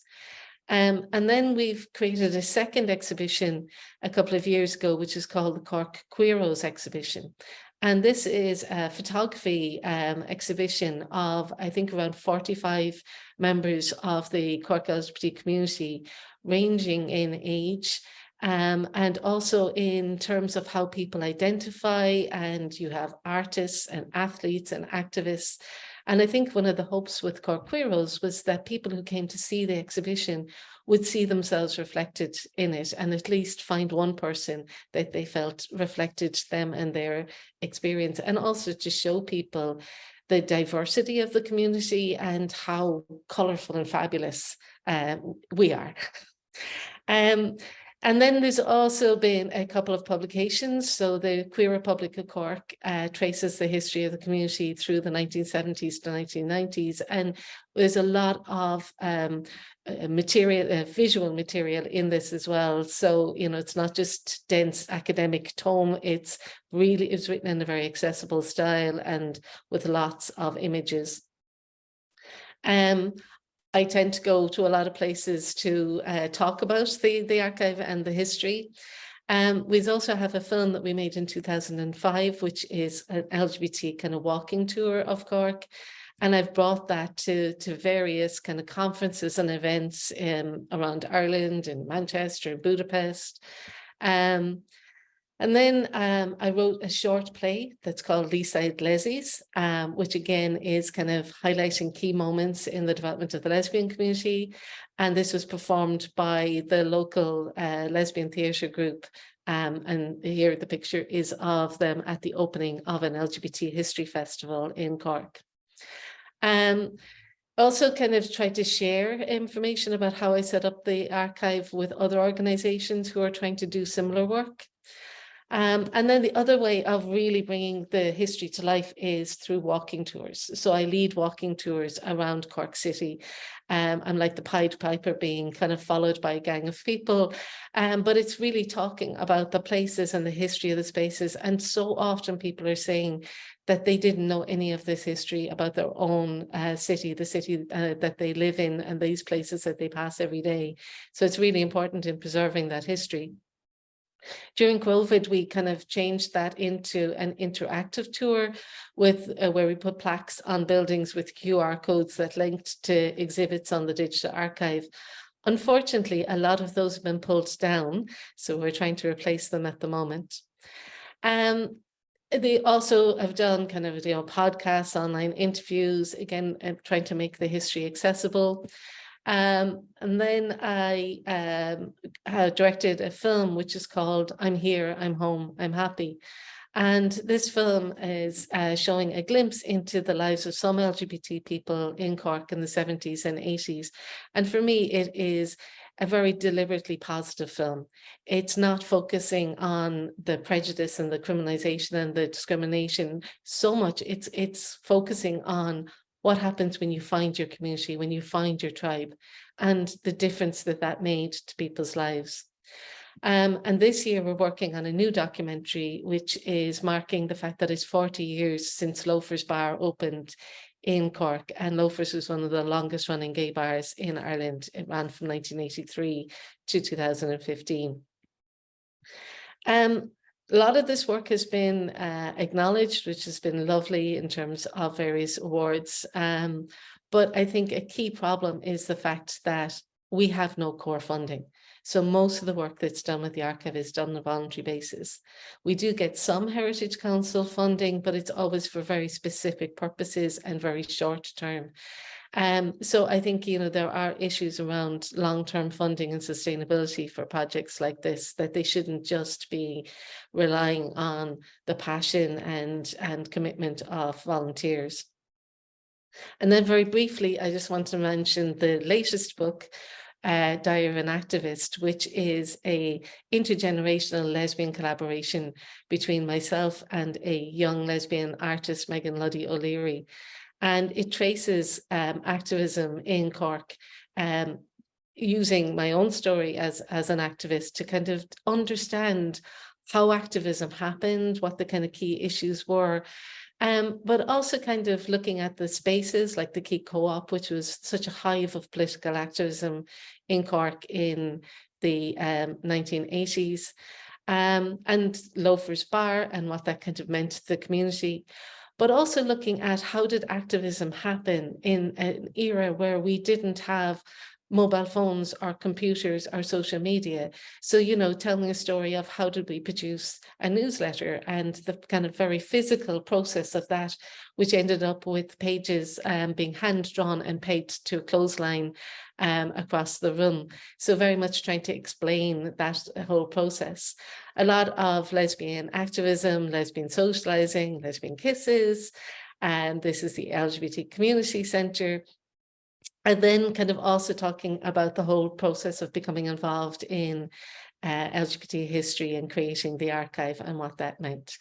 So thank you very much for listening. And I suppose what I'm trying to do really is to show you the multiple ways that I've tried to animate the archive, to bring the history to life and to create multiple ways for people to access that history. So some people will like watching a film, some people will like looking at a book, some people will engage with something that's a graphic book.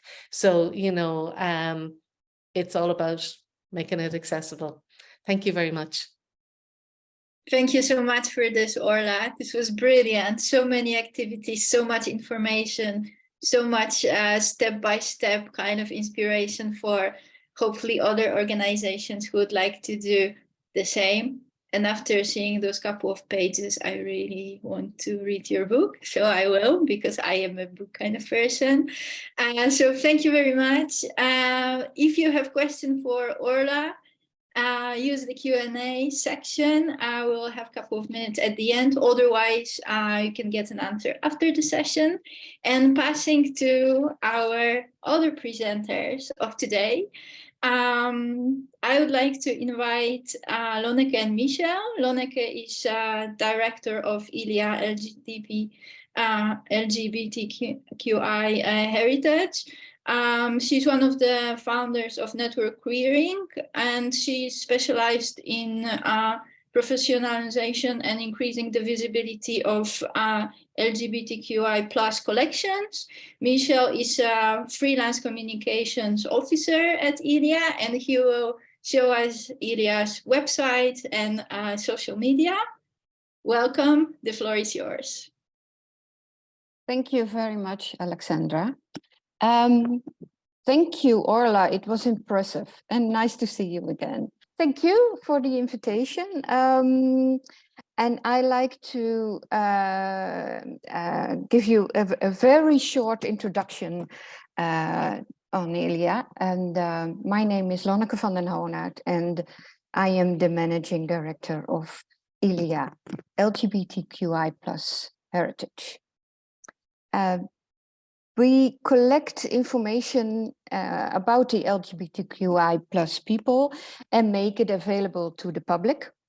ILIA preserves documents and objects of the LGBTQI plus community in all its aspects, the history, society, and culture. And we are founded in 78. We are firmly rooted in activism and the scientific world.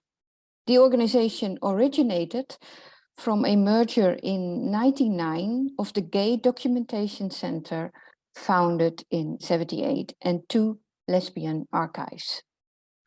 And we reached a milestone of 210,000 records in our catalog recently. Around 15,000 photos are digitized. And last year we digitized all vulnerable audio cassettes, and this year we will digitize all our videotapes. So all the posters are digitized. Only the archives and the pamphlets are not, and the books are not digitized. Something about the scope and the size of our collection. The collection is very diverse in terms of origin and material types. The collection area does not only cover the Netherlands, but its scope is international, with heritage from more than 150 different countries in more than 60 different languages. The collection is also diverse in terms of material types. It contains archives of individuals and organizations, books, magazines, posters, photos, and sound and vision, as well as textiles and objects, such as t-shirts, buttons, and board games. Then a very quick glimpse in our collection. The digitized material consists of some clippings. You see here a clipping of the first important demonstration for the abolition of an article of law in 1969, and that article distinguishes between sexual relations of homosexuals and relations of heterosexuals. And it was organized by gay student groups. Very important demonstration, because 2 years after the article was abolished. Some posters, all digitized. The lesbian party and activism from different countries, just a few. New York as well. And here you see a poster of one of the first big demonstrations in the 70s. It was the so-called Pink Saturday. It's still running every year. And this year it will be in Zeeland. So it's in different places of the Netherlands. And the first one was in 1979. A year later, another international event. And we embraced the pink triangle in the 70s as a sign of pride. In the 80s, also Black queer groups organized one that's called Strange Fruit. It's one of the rare paper materials we have of these groups. And of course, in the 80s, the impact of the HIV/AIDS epidemic, and it was huge. And so we have a fairly big, a large collection of different materials. Here you see a poster with a creative design of Keith Haring. Also in the Netherlands, there was a very progressive campaigning, for example, the Safe Sex Parties.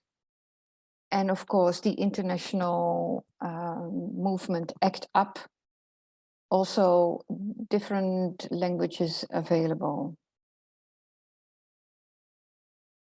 Then in the 90s, a very vibrant and dynamic time, Europe Games came to the Netherlands. You see, we used the famous Delft Blauw ceramic statues for our own.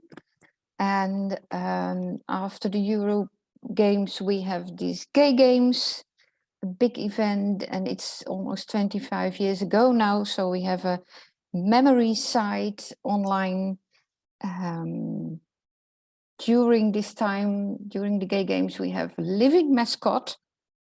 You see in the traditional clothing of the Netherlands.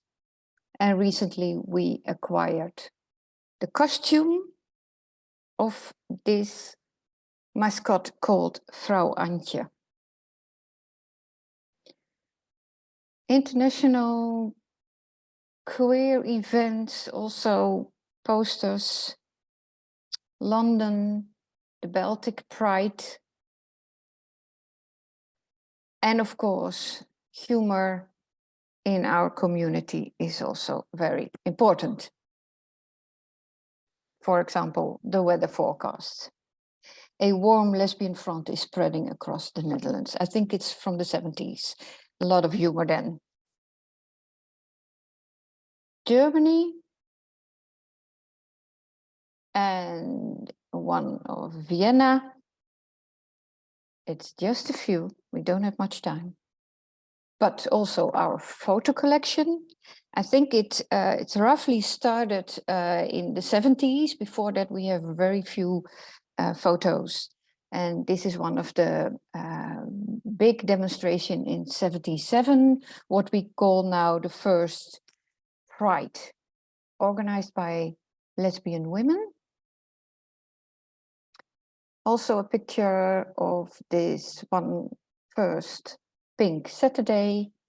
It's in the southern part of the Netherlands.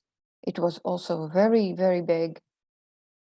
And of course, in the 90s, a lot of pictures of the Canal Parade that closes the Pride Week every year.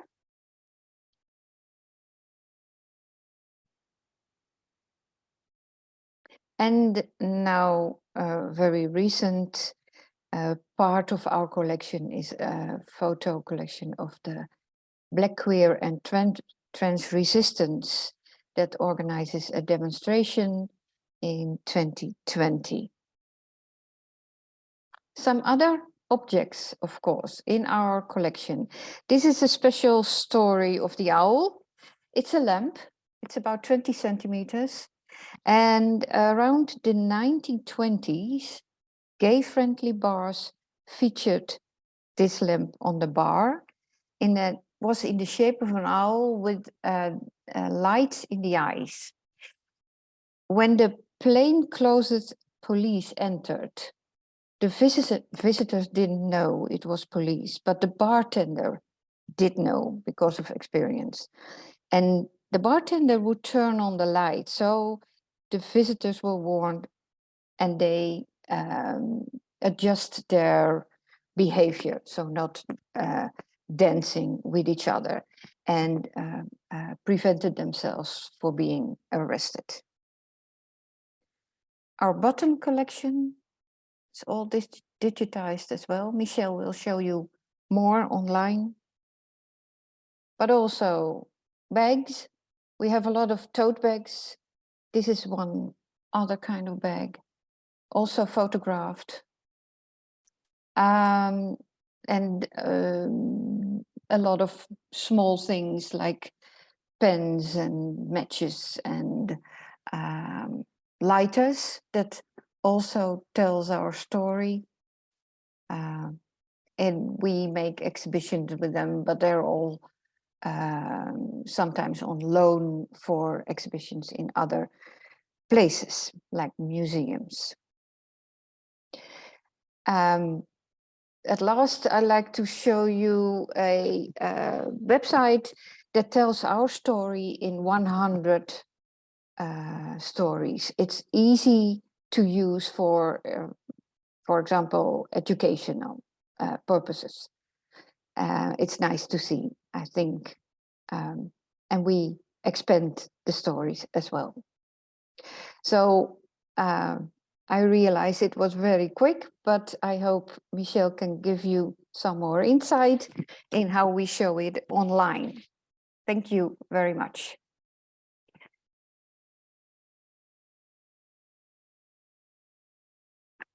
Hey. Hi, I'm Mich Otten. I will just request my access.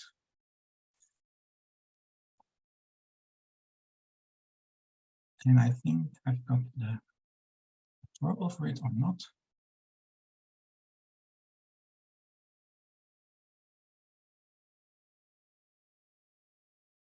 Yes. Oh, quickly. Let's go back. Hi, good afternoon. So to say, I'm Mich Otten and I work as a freelance communications officer for ILIA. And I'm mainly concerned with the various websites of ILIA. And in that capacity, I will tell you very shortly something about how we communicate with each other about the collection to our audiences. Could you keep it to max 3 minutes, please? Okay, let's go very quickly to it. Of course, we want to show the whole collection, but 2 issues are affecting how we can do this. Firstly, we have to deal with privacy and copyright issues. And secondly, the main website isn't always suitable for showcasing materials which we can show. 3 years ago, we were developing a new exhibition on our plaza in the public library where we are located. And at the same time, we were developing a new communication strategy. And then the world shut down due to the C word. What to do next? Online was the necessary answer to the problem of not meeting each other. So we combined this new exhibition with a new platform for surprises from LGBTI history, which is called Outside the Box. We started this website with our first online exhibition about how a failed wreath-laying attempt spawned a new kind of LGBTI activism. You can see the link over here. Because of the time, I will go to it quickly.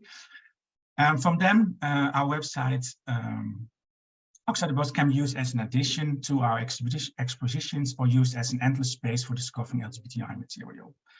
For example, Dress to Impress. It's an online version of a bundle of articles about a special photo collection of Gerrit-Jan Vos. Vos collection contains more than 4,000 photos, mainly dating from the years 1930 till the 1950s, with photos from Germany as well as England and the United States. There are amateur photos, largely of men in military uniform. The Vos collection is named after the collector Gerrit-Jan Vos, who died in 2017. And Vos was a homosexual man who taught fashion in Rotterdam and Bielefeld in Germany and collected photos in his spare time. His fascination with fashion, uniforms, and male beauty helped shape his photo collection. And we created an online bundle where we asked experts to tell something about those photos and from their field of expertise. So please take a look at it if you can. Unfortunately, everything is in Dutch right now, but there will be an English version very soon available. Another thing is the open closet with our t-shirt collection, and was an addition of our exhibition about our t-shirts. We hadn't much space on our square, on our plaza, so we thought about a new website on Outside the Box, and then we created an online edition for extra t-shirts, which you can show over here. These are a few examples with some information about it. Besides Outside the Box, we have also special website about ILIA button collection. This is a print screen of the website, which you can easily browse to the website and the buttons. And if you click on the button, you can find more information about it. Another way of communicating with our community is via Instagram. With more followers every day, we use this platform to tell something about our collection or events we organize. Also, we can easily ask our community something about our collection, because with such a large collection, we sometimes came across some mystery, like this flag. While entering the means of the flag in our system, we came across this flag, which is virtually unknown to us. We didn't know what to do. Information was missing, and even after contacting with various people and organizations, it was not yet been possible to trace the origin. We got different reactions in the RWM and mailbox, and we found out it came from a Dutch church organization in the Netherlands from a couple of years ago. So this was my presentation. Thank you very much. And if you have questions, please ask us. Thank you.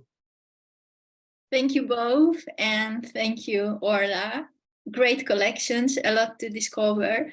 For everyone who got curious, all the slides will be shared afterwards, so you can look through everything at your own pace. And we were also pasting all the links that you were sharing in the chat. So if you want to take a look during the break, it will be possible. So at Europeana, we are trying to also contribute to solving of this issue of not much visibility of LGBTQ plus content. And our idea as a part of this festival was to run a creative online residency. We received a lot of applications, and we are now assessing the entries and selecting participants. And together with a small group, over a couple of weeks of time to a month, we'll be exploring queer stories. We'll be creating stories about the collections in different formats, so creative writing, animation, and social media. So keep an eye on this space, because during Pride Month, so starting from June, there will be more to see on Europeana, and we'll have new stories to read and explore. Thank you very much. I am Jolan Wouts. I am a collections editor at Europeana, and I will be your host and moderator for this last session of the Digital Storytelling Festival. For audio description's sake, I am a cis white man in his 20s. I have long brown hair and a beard, and I'm wearing a dark gray sweater. We've had a lovely past 2 days, if I say so myself, in the Digital Storytelling Festival. I have learned a lot, and I hope you have too. Today's session, or this last session, is a very important one. I feel it touches on maybe the word of 2023. Maybe you're already sick of hearing it, but we'll be talking about storytelling and artificial intelligence, or AI. And we have a great lineup of 3 speakers with us today who will talk to us about their own flavor of storytelling and the use of AI in storytelling. Before we start, for the last time at the Digital Storytelling Festival, this session is recorded, just so you're aware. If you are tweeting or using any social media for talking about this event, please use the hashtag DigiStoryFest to do so. If you have any questions, and I hope you have a lot, especially when it comes to AI, please use the Q&A function of Zoom, which you'll find in your Zoom taskbar meeting controls. And you've also heard this a few times probably. We have some inclusive engagement guidelines, so we would love for you to listen and speak with the same energy that you would want to be heard with, and ensure that everyone always has the right to speak up and let us know if any boundary has been crossed, or if there's something that we should be aware of. So far, that was the housekeeping for today. Without any further ado, I would love to introduce you to Anne Veres, who will start with her presentation on the mythical country, island of Farfara. Anna, the floor is yours. Go ahead.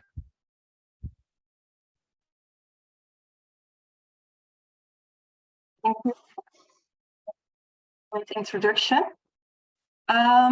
Yeah, hello, my name is Anne Veres. I'm a 34-year-old white woman. I have blonde hair and I'm wearing a red shirt. I'm currently sitting in my studio in the Netherlands. I am a visual artist and an audiovisual designer, working on interdisciplinary and frequently site-specific projects that are rooted in social research. Alongside Luke Conroy, an Australian artist and sociologist, Together, we delve into diverse human and other than human communities, traversing both physical and also virtual spaces, utilizing play and humor and irony as essential tools for critical reflection on contemporary social issues. And today, I'm going to introduce you to my research project, Vervara. And to do this, I want to first take you on a small imaginative journey. So close your eyes now, if you wish. You are sitting, scrolling through your phone when suddenly hear someone deliver a note through your letterbox. Phone in hand, you slowly wander towards the pile of papers on your floor. You pick up a postcard. On the front, it says, "Greetings from Vervara." You turn the card over and begin reading the handwritten text. "My dearest, my heart aches for you. I am here, home to your dreams, the warm air and gently waves a balm to my soul, a sanctuary from the noise, the pollution and chaos of the world. I have been a place of solace and refuge. Through the ages, the waves, the breeze, and the secrets you keep all a part of me. I understand that you are simply trying to survive, but I can't help but feel so alone. The choices you make have a profound effect on me and my environment. I know it may be uncomfortable, but I hope that you can find the courage to trust me. Your friend, Vervara." So you can open your eyes and come back to now. So who is this Vervara? And what would you do if this postcard arrives like unannounced at your door? Would you treat it the same way you treat your spam email to your inbox? Or would you keep it on your fridge despite not knowing the sender? And would you try and find this Vervara? So I am here today to tell you more about Vervara and how this postcard came into existence. So in December last year, I started a research residency within the broader project Vervara 2031. And the project name Vervara refers to a mythical island that sporadically appeared on 16th century maps. You can see it here. And one year it was there on the map and the next year it wasn't. So this fictional island then, Vervara, is a way to explore the potential of virtual spaces for new cultural experiences. So this was my entry point to the project. And my challenge was, as a socially engaged artist, usually working in physical space, to experiment with ways of making contact with Vervara. And usually my practice depends on travel. And working with diverse communities, it is vital for me to move to new locations and to meet diverse people. So to ask them questions in order to build an understanding of the community and the identity of the place. I do this like through all of the senses. So tasting food and hearing conversations and smelling the environment.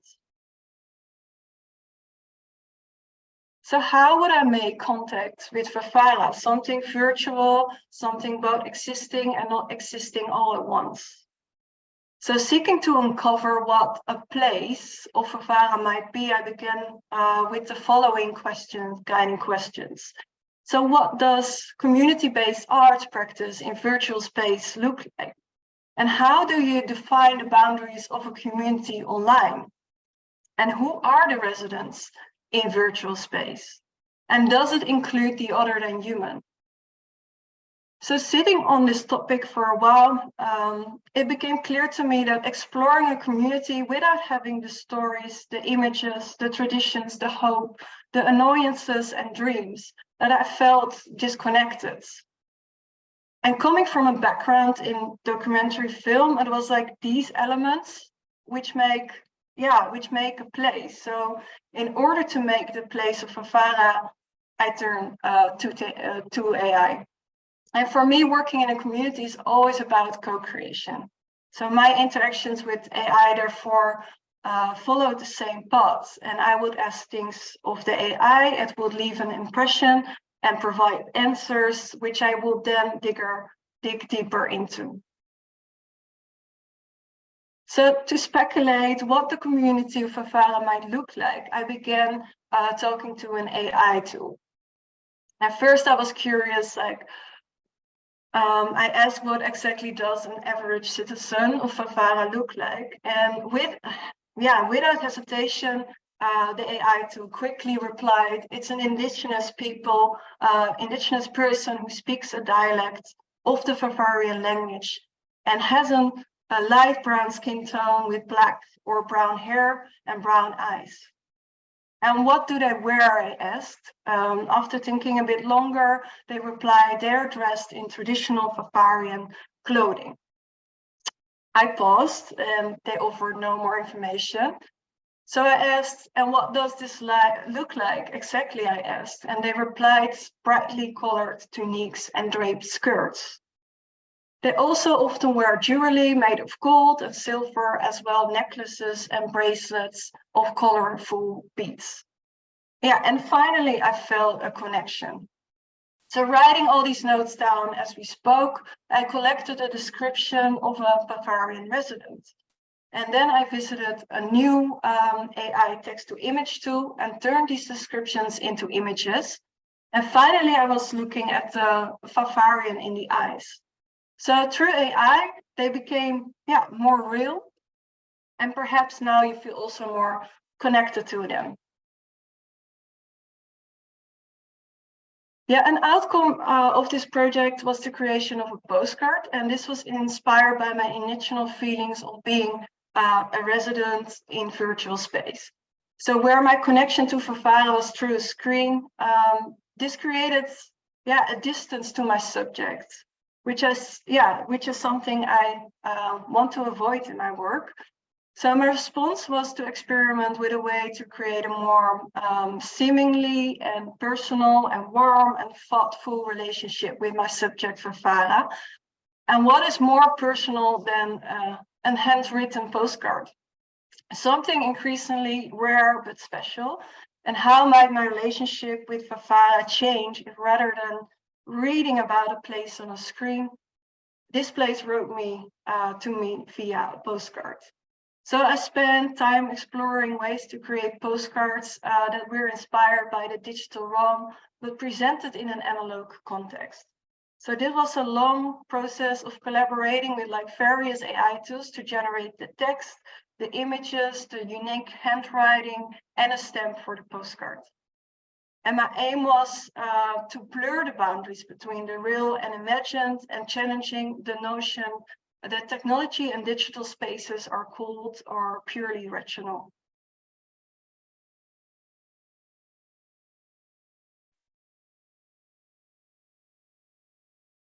My process of collaborating and asking AI for a response on various topics mirrored how my practice operates in physical space. So during the residency, I engaged with and prompt Fafara conceptualized in a series of AI tools to generate textual descriptions of Fafara based on 8 topics: food, tradition, locals, environment, animals, culture, building, and tourism. I then translated these descriptions through the 24 official European Union languages, which resulted in subtle changes and language impressions. And using then another AI tool, I generated visual imagery from the text, creating a total of 528 images, from which I selected the best ones for designing the final postcard.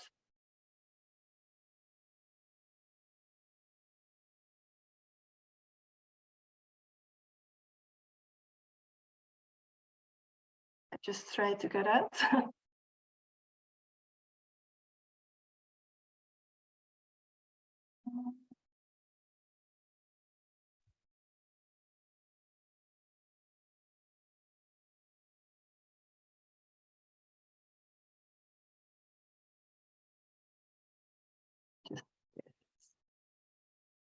Yes. So related to the visual imagery, I then created a series of personal letters from a speculative, other than human persona, the island of Fafara. And this was then written by me on each postcard, copying the form of a handwritten text that was also generated through AI. The result was a postcard conceptualized and brought into existence by me, but with a distinct form outside of my control. A series of postcards, each unique, was then sent out to various participants in the Fafara program. So ultimately, what I had created was a postcard full of iconic imagery, cultural information, personal reflections, and a feeling of personal significance from a place that does not exist.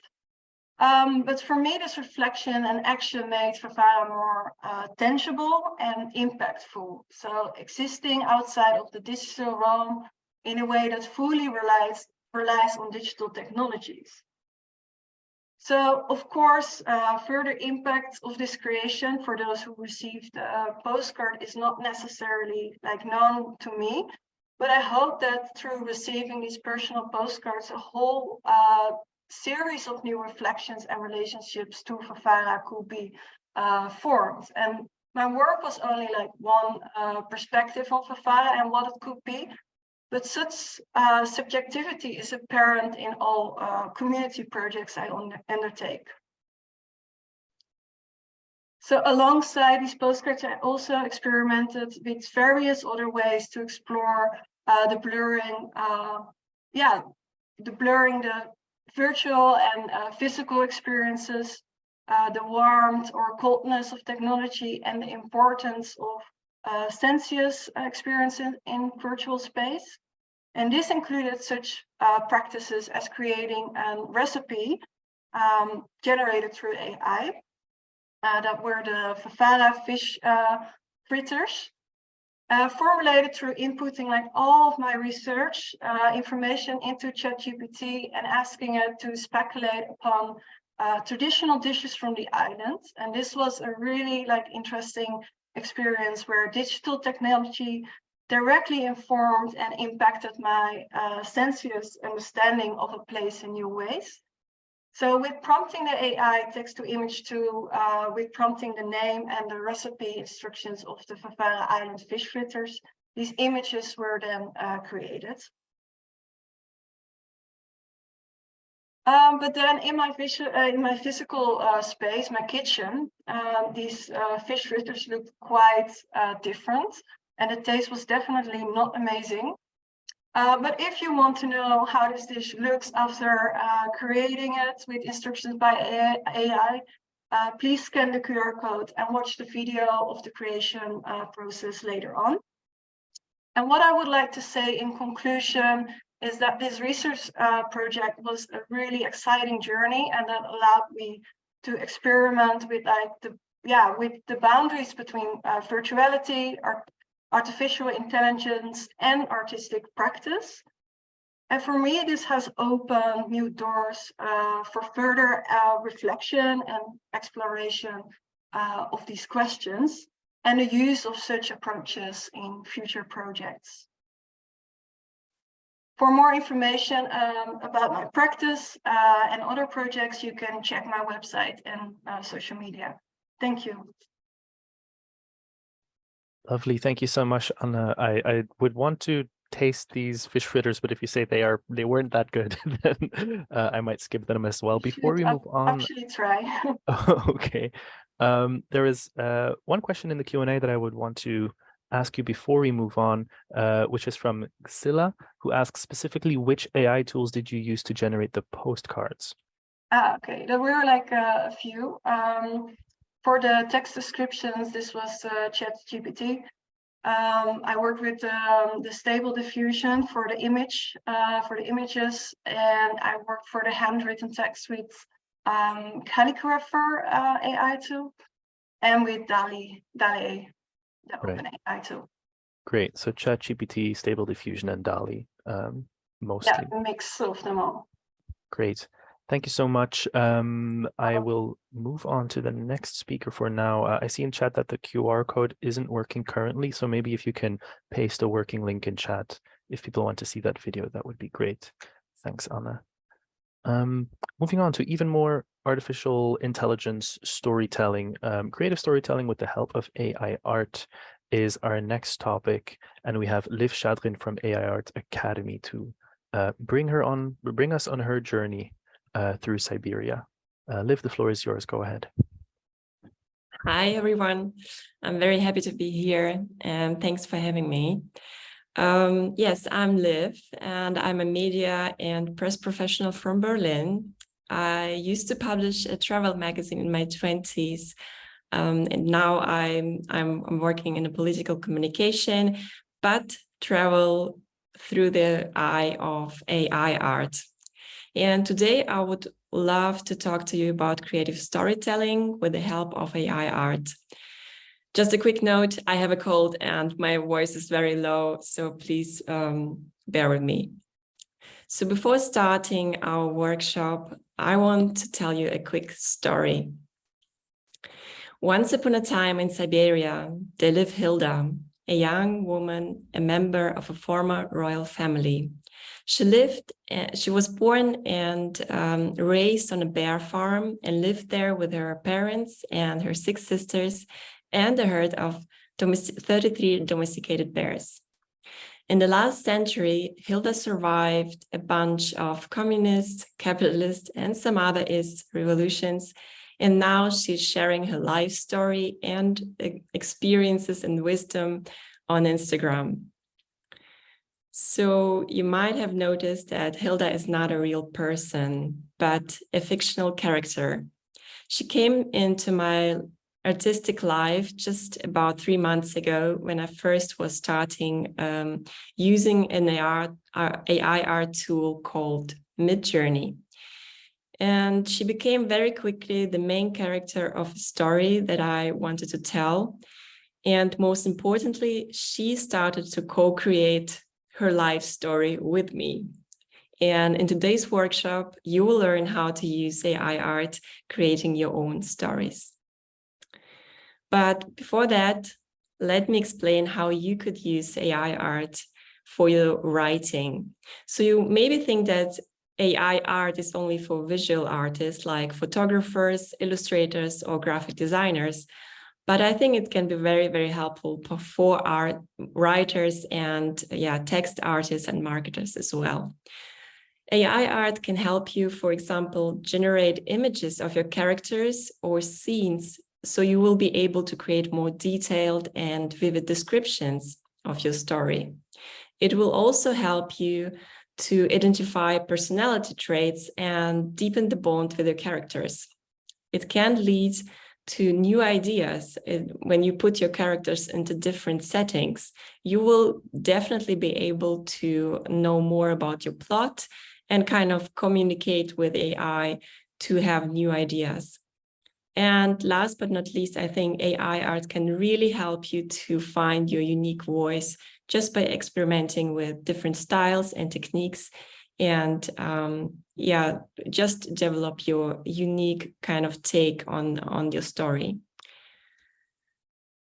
So how to create a story with AI art? There are 5 steps, and I will go through them very quickly because we have only limited time and I have to share a lot. So step 1 would be discovering your creative vision. Step 2, setting up Discord and Midjourney, the 2 programs to use AI art. Step 3, we'll talk about finding your main character of the story, then build a world around this character, and then move your story forward using Midjourney. So how to discover your creative vision? I think it is the most important part of creating a story with AI. So you shouldn't skip it. Just take inspiration from the world around you. Look what kind of books you read and love. Explore the art and history around you and around your cultural heritage and roots. You can also take inspiration from popular works, modern movies, books, art, and definitely from your life story, from a personal life, hobbies, dreams, wishes, and so on.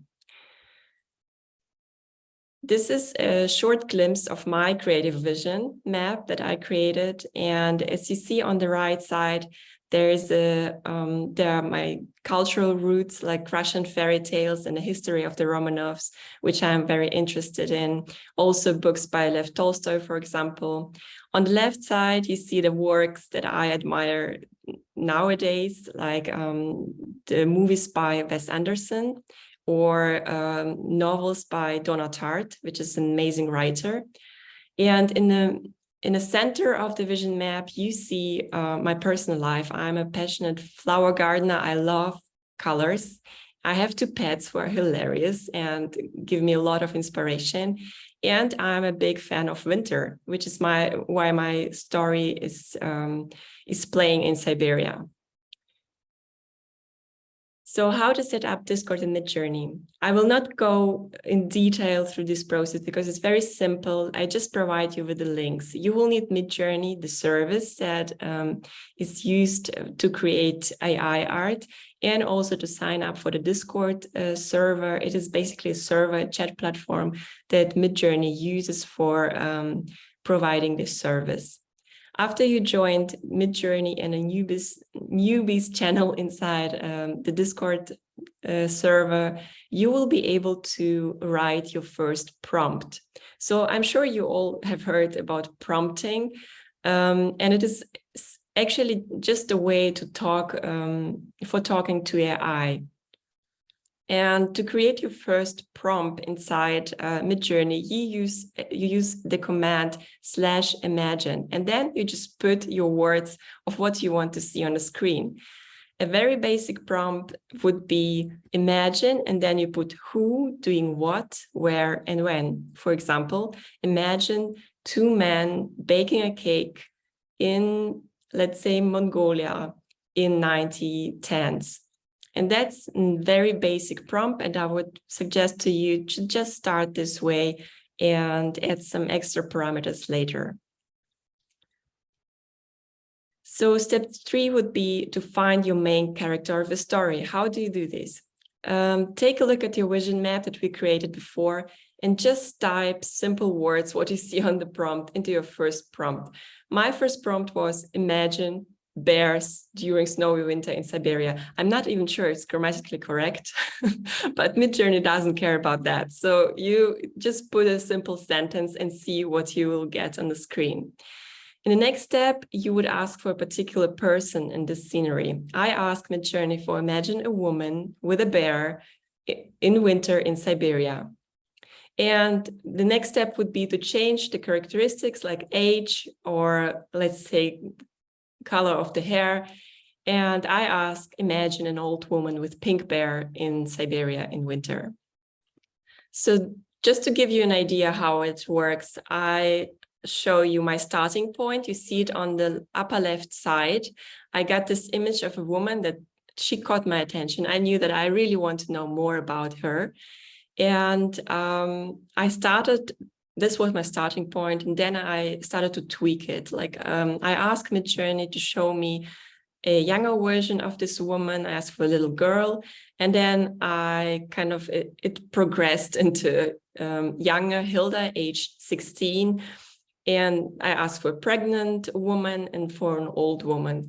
And in each of these images, I got some results that were unexpected. And in this way, like for example, the woman on the second image behind Hilda, I didn't ask for her, but I quickly realized this must be the blind piano teacher of Hilda. And so I got to know Nina.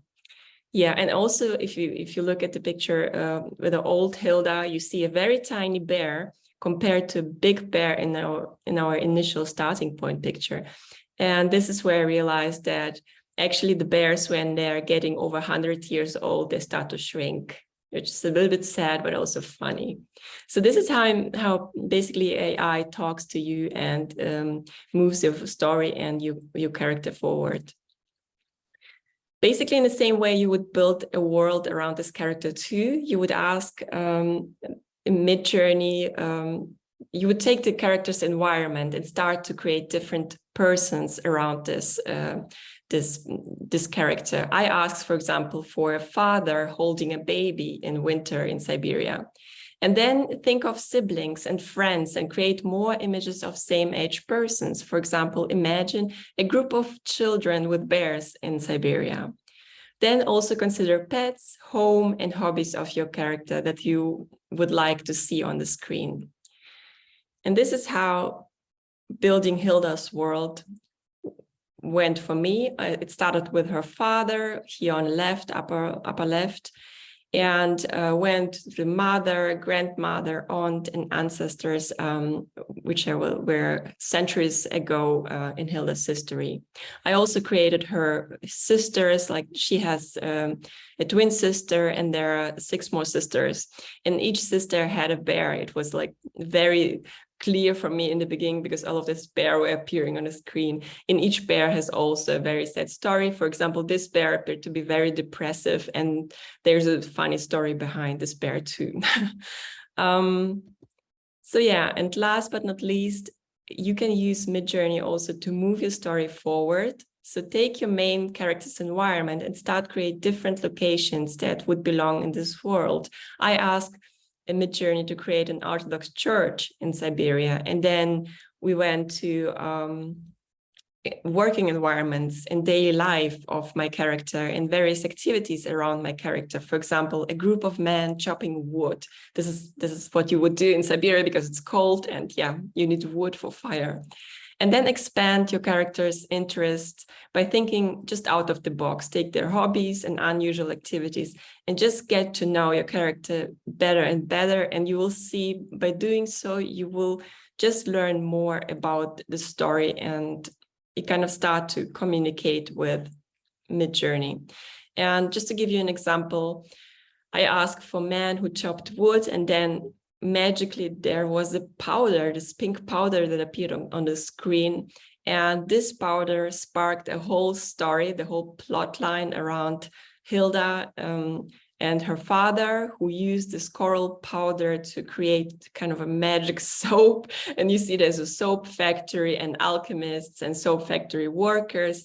And I also created in exactly this way also the childhood memories of Hilda, the village theater, the bear bus, the church cupcake shows, even Frida Kahlo, who was in the 1960s, far after her actual death in Siberia, visiting this little village.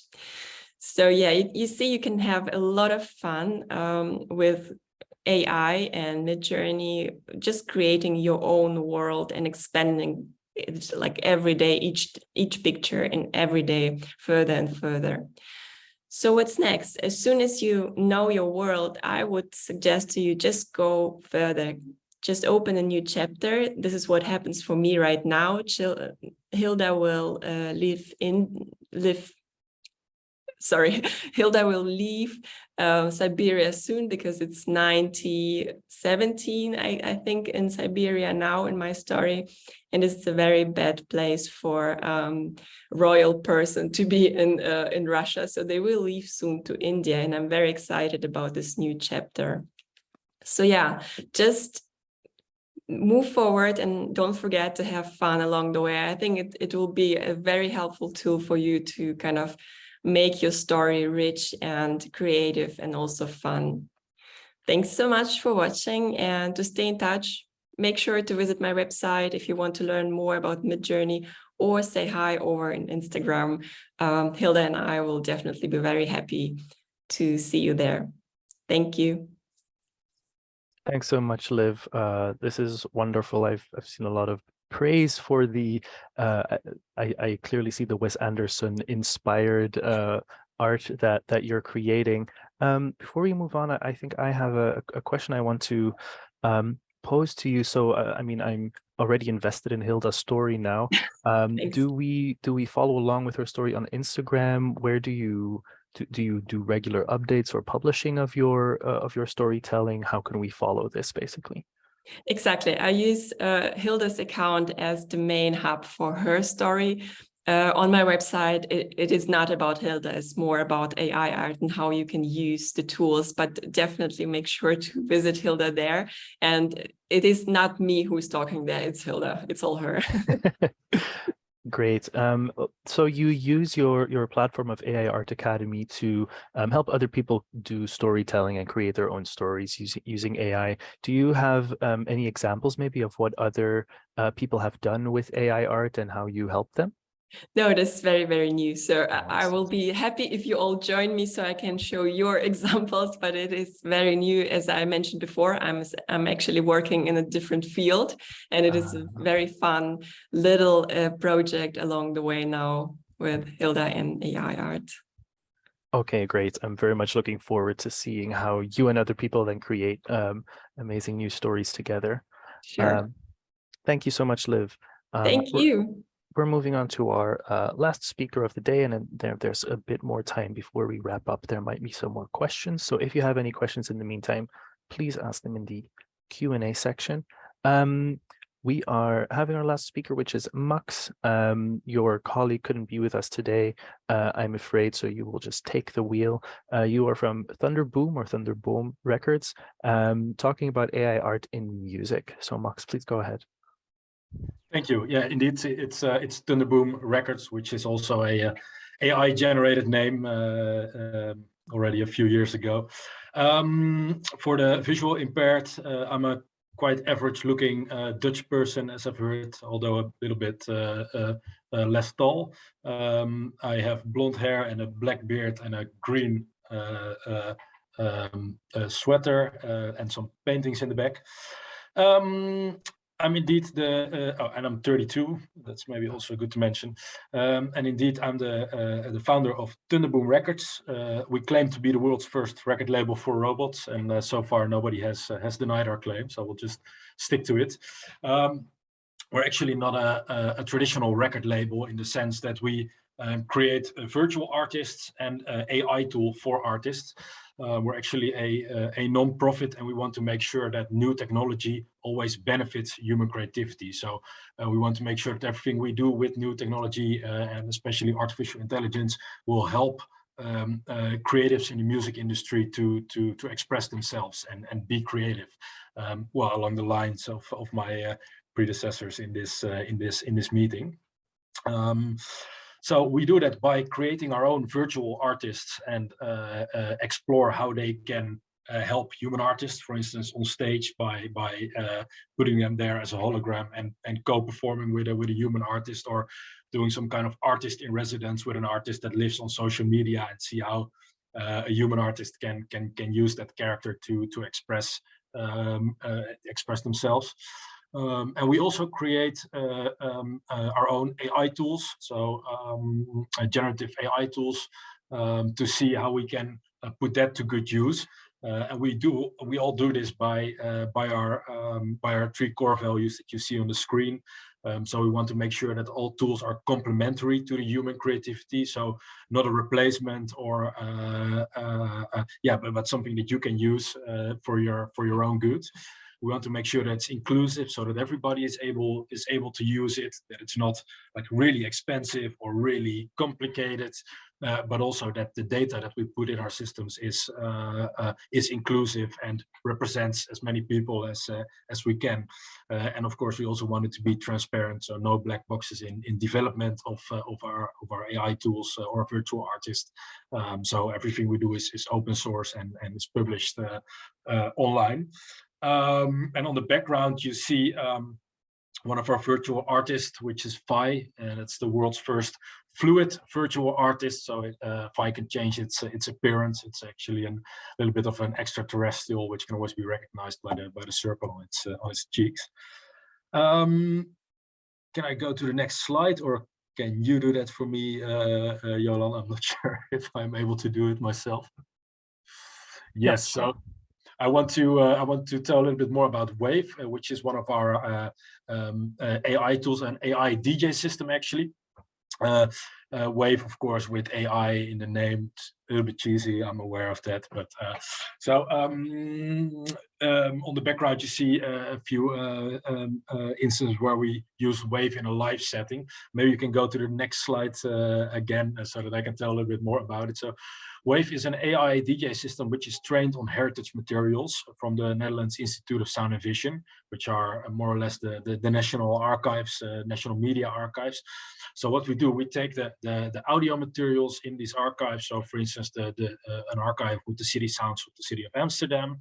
We scan these audio fragments based on frequency levels and match them to musical instruments. So for instance, a kick drum can be matched to a low-pitched sound of a tree falling over, and a hi-hat can be matched to a high-pitched sound of, for instance, a tram rolling by and beeping a little bit. And that way we can create musical samples of those audio fragments. So we try to tell a new story with these audio archives. And then we have another algorithm which is trained on EDM music, so structures of EDM music, and we let this generative AI create new musical patterns based on the data set, and then we fill in these patterns with the musical samples that we create. Can you go to the next slide for me, please? Thank you. So why do we do all of this? Well, the first one is, as I've told, exploring the creative potential of AI, which is, of course, well, as we all know now, unlimited. We started with this 2 years ago, and it was well, not as crazy as it is now. But yeah, we are looking for new forms of expression, as I see on my slide, which is a small typo. But yeah, it's about expressing yourself. And what I liked in the story of Liv also is to work with what the AI provides you with, and that's also actually what you can do with Wave. So you, as a DJ, you can use Wave in a live setting, so you can play beats with it and mix them live into your own music, for instance. And you never know what the algorithm will come up with. You know, some things sound better than others, and what do you do if you need to digest that live and work with that? And that, in my opinion, gives a whole new dynamic to you as a DJ, because you need to work with something that you don't know up front. So it comes down to your own musical abilities to create something nice out of that in the heat of the moment, to say. And also with this, we bring heritage materials, we make it come to life. So we bring the Dutch archives to the dance floor, and hopefully soon some international archives as well, since we are currently working on a new version of this tool. I need to mention that there's also a VJ system attached to it, which is also still in development. But we also have visuals that you can create with the system. So maybe we can go to the next slide once again, because this is a print screen of the current version of the Wave system. You can all look it up in your browser. The URL is wave.studio. As I said, it's all free, openly accessible. I would like to ask you not to unmute and start playing with it, because it can be quite heavy and raw and Berghain at 6 o'clock in the morning ish. But yeah, it's constantly in development. So what you see here actually is the interface. So we have a drum machine, a bass synth, and the sampler. Well, the drum machine has a few tracks where you can create drum patterns with. So you load samples in it by using the new sample button or varieties. And below then you would see the name of the sample, as I believe currently you don't see the name of the sample, since we are putting new samples in it. So hopefully end of the week you are able to see that again. So you actually see what sample you use. For instance, we have like a really crazy samples in there. Well, like I said, the tram rolling by, but also a parrot talking German, those kind of stuff, which is really funny. Yeah, so the link to Wave is wave.studio. You can just put it in your URL. I can put it in the chat later on. And below that there's a bass synth and a sampler which work along the same lines, and you can experiment a little bit with that and create your own beats. And what we do is we give this system to DJs and let them work with it the way they see fitted. So some create samples up front before they do their set and mix in those samples live. thank you for putting the URL there. They mix in the samples that they have made earlier on and mix them in their live set. But some DJs are in for a little experiment and use the system live and start creating beats with that, which can be quite experimental, as I told you.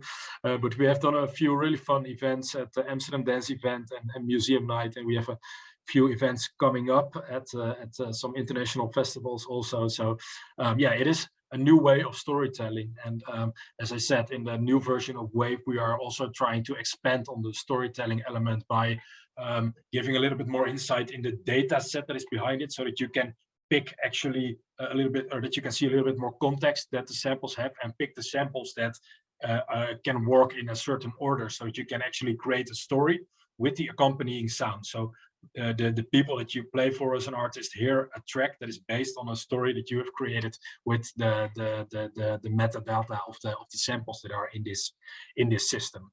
And we hope to really soon be able to also add in other archives, because like there's only so many stories to tell with the Dutch archives, and yeah, there's other countries that have some really cool materials that we are able to use. So yeah, I think that's more or less the story that I wanted to tell you. I really would like to encourage you to start playing around and with the system. And if you have any questions, which I can totally understand because there's a lot of buttons in it at this moment, feel free to reach out. My email address, which is not on the slide, is just really easy, max@thunderboomrecords.com.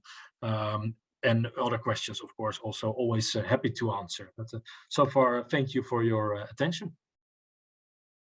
Wonderful. Thank you so much, Max. I'm so happy that we got kind of discussions of using AI for storytelling from different angles. You know, we have music, we have using Midjourney, we have using different AI tools all together in kind of a combination to create stories, which I think is a really valuable thing to hear from our three speakers. So thanks again, Max, Liv, and Anne.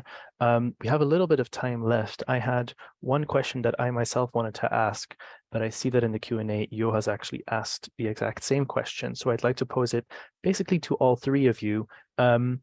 It's maybe not an easy one to answer and maybe stirs the pot a little bit, but I'm sure that this is something that you've encountered whenever you're talking about AI. The ethics of AI are always come to the forefront. Instead of opening up a wide discussion about the ethics of AI, which can take hours and days, I basically want to ask you how you handle the data sets that are behind AI. Are you aware of what your AI is trained on? For instance, as I understood it, Thunderboom, you use your own data sets and your own training. How do you keep this awareness of what the sources are of the AI algorithms you use, and how does that influence your work? So maybe, Max, you can start by answering this question.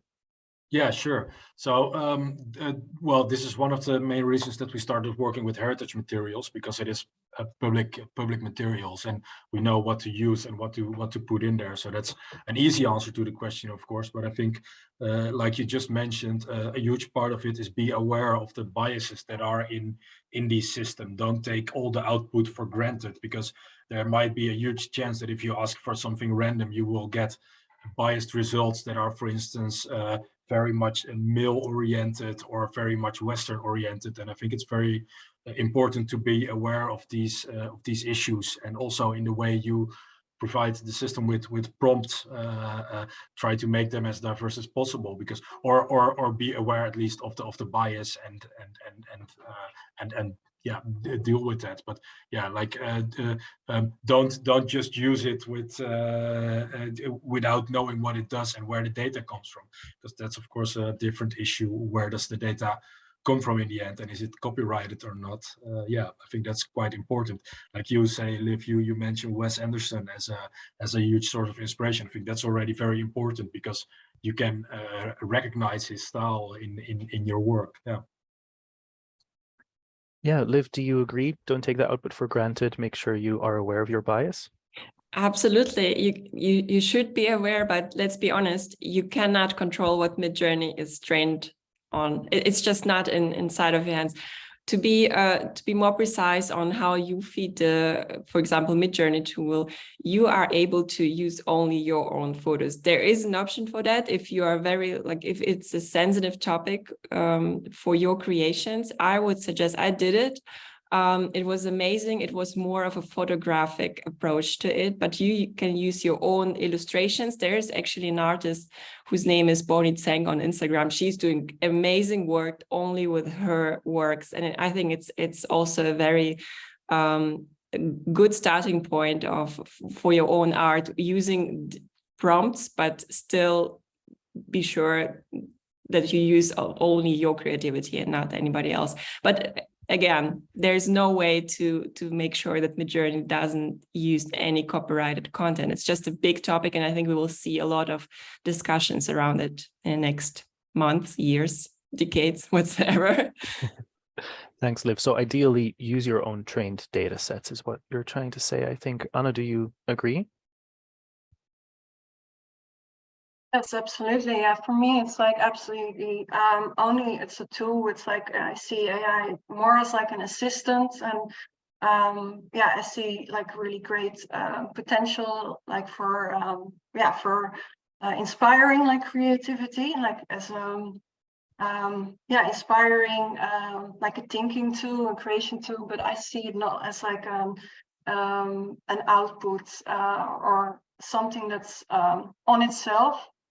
But I think that's also the whole discussion. I think you have authorship as long as you're the one that is like furnishes the motivations and not the other way around. But I think it's a really old discussion. Also, when photography came up, was that art, or and also with generative art, like, is it art? Because and I think it's a really interesting discussion, and I think you can talk for hours about it.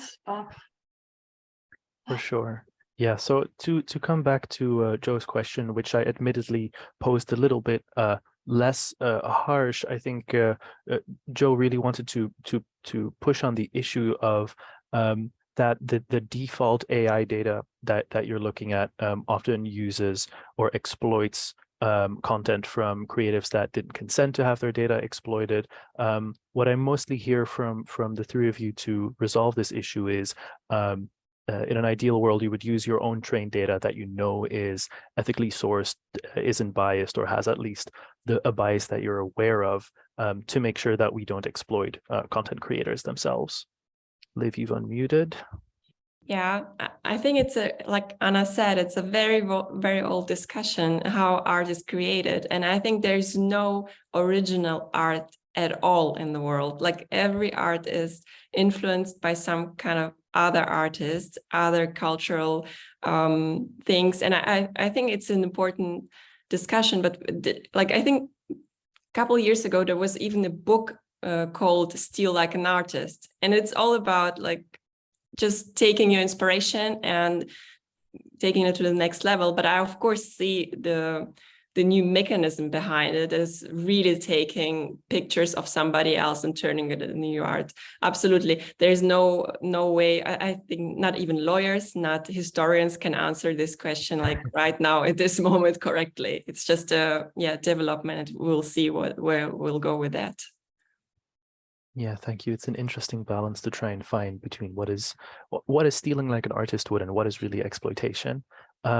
There were a few questions on copyright, another topic we can go very deep into.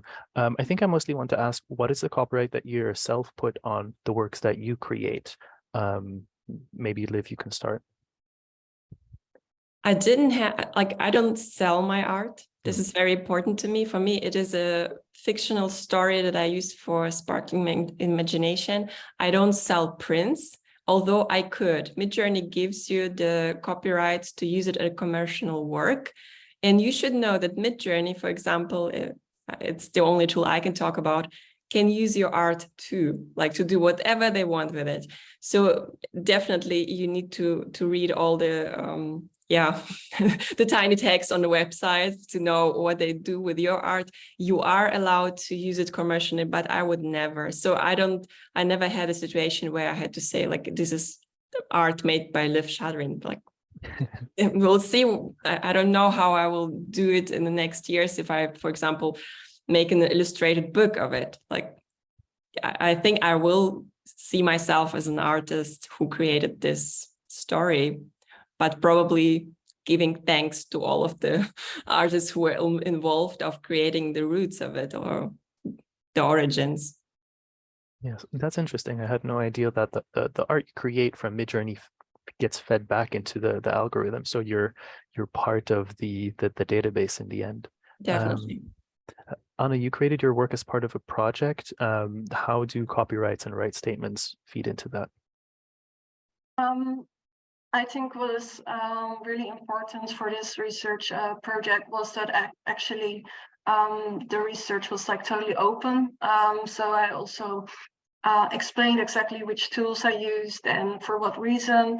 So I think it's really important that you acknowledge also, and I think also, the moment that you're using these tools, that you actually make that visible. And I'm maybe not so busy with copyright like Liv, because the same as Liv, because I'm not selling the work at the moment. And I think I see it always as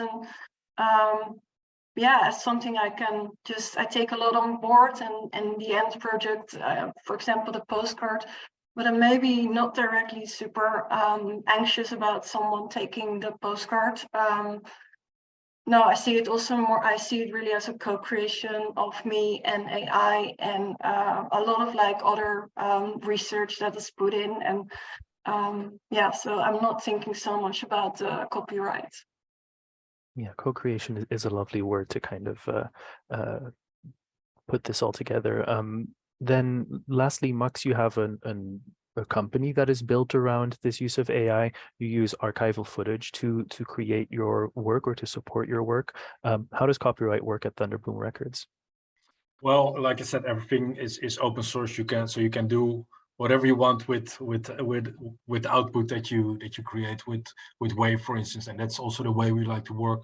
I mean, we are a non-profit, so we try to empower artists who like to create. So in that sense, it's not really an issue. I mean, also the music I create myself with the tools, I always just put it out there, and I can say, hey, use it if you want to use it, or collaborate if you would like to. So I like to use that approach. But I mean, if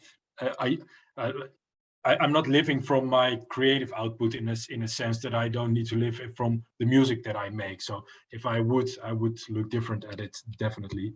But it's more personal way of dealing with it, I guess. Yeah.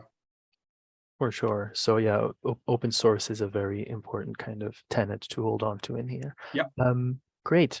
That was all the time we have, I'm afraid, but thank you so much for answering questions live and answering questions in chat. I'm very happy with how engaging and engaged all three of you were. Thank you to the online participants as well. One more thanks to Max, Anna, and Liv. I'm going to hand it over to our Master of Ceremonies, Beth, who will wrap up the day today with a bit of a look back at what we went through over the past 2 days. So Beth, go ahead. Thank you, Jolan. How am I supposed to wrap up after that? That was amazing. Excellent. So I'll start by saying another thank you. Thank you to Jolan for hosting that session, and thank you to all of our speakers over the past 2 days. I think if I've counted correctly, we've had 9 sessions. I think we've had 19 speakers in the end. We've had, I think, 5 hosts from Europeana, and we've got a team of about 8 people behind the scenes making all this happen and planning everything. So it's a big task, and we're delighted with how it's all gone and the fascinating topics that we've heard about, all the projects. Really pleased that so many of you have attended, and I'd like to say thank you for all of your intelligent questions, and it was wonderful watching you answer each other's questions in the chat in that last session. I started the day with this writing workshop in which we sort of thought about the pure potential of what's to come in our sort of digital future in our society. And as we've gone through the day, we've seen so many projects that are actually already realizing some of that potential with these projects that I think were really fascinating and really sort of pushing on what we're used to, and introducing new things to us and reintroducing things that should be there but aren't. And I've written down a few words that kind of I've heard throughout the day, but I'd really love to know what you think. If you could pop in the chat, like, what has been your takeaway from this last 2 days? You know, have you got what you came for? What do you take away from it? So some of the things that I've written down are possibility, the amount of possibility we have in connection. I think Alex used the word connection to sum up yesterday as well. We've heard a lot about openness and acceptance of people from different lived experiences and different parts of society. We've heard, I wrote down that sometimes you have to be vulnerable. I think that's quite a poignant point, and that unexpected things can come up when we practice storytelling. And I think that was particularly around when we use senses in the multi-sensory session earlier.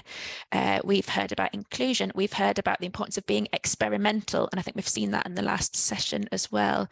Lots of stuff about collaboration and about inclusion and making things accessible. Lots of stuff about community and about people seeing themselves reflected.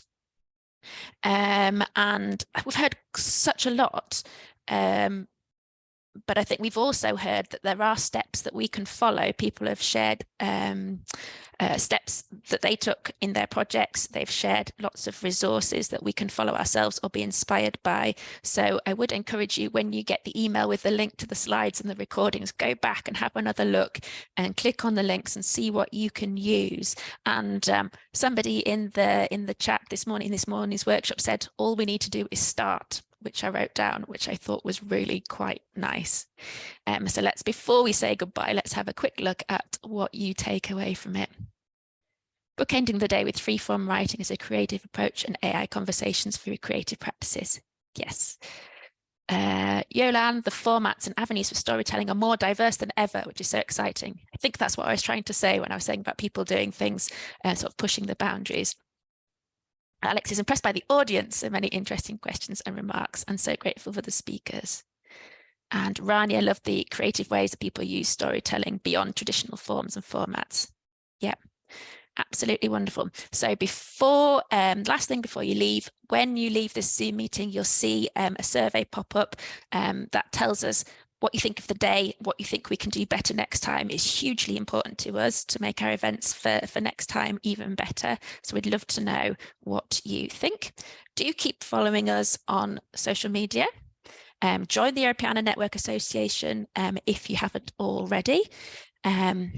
Keep an eye on what events we've got coming up in the future, because we'd love to have you at those. And yeah, we just thank you again to all the speakers, all the people behind the scenes, and all the people in the audience who've participated. It's been a wonderful couple of days. I hope you think the same. And I'll take that opportunity to say thank you and goodbye.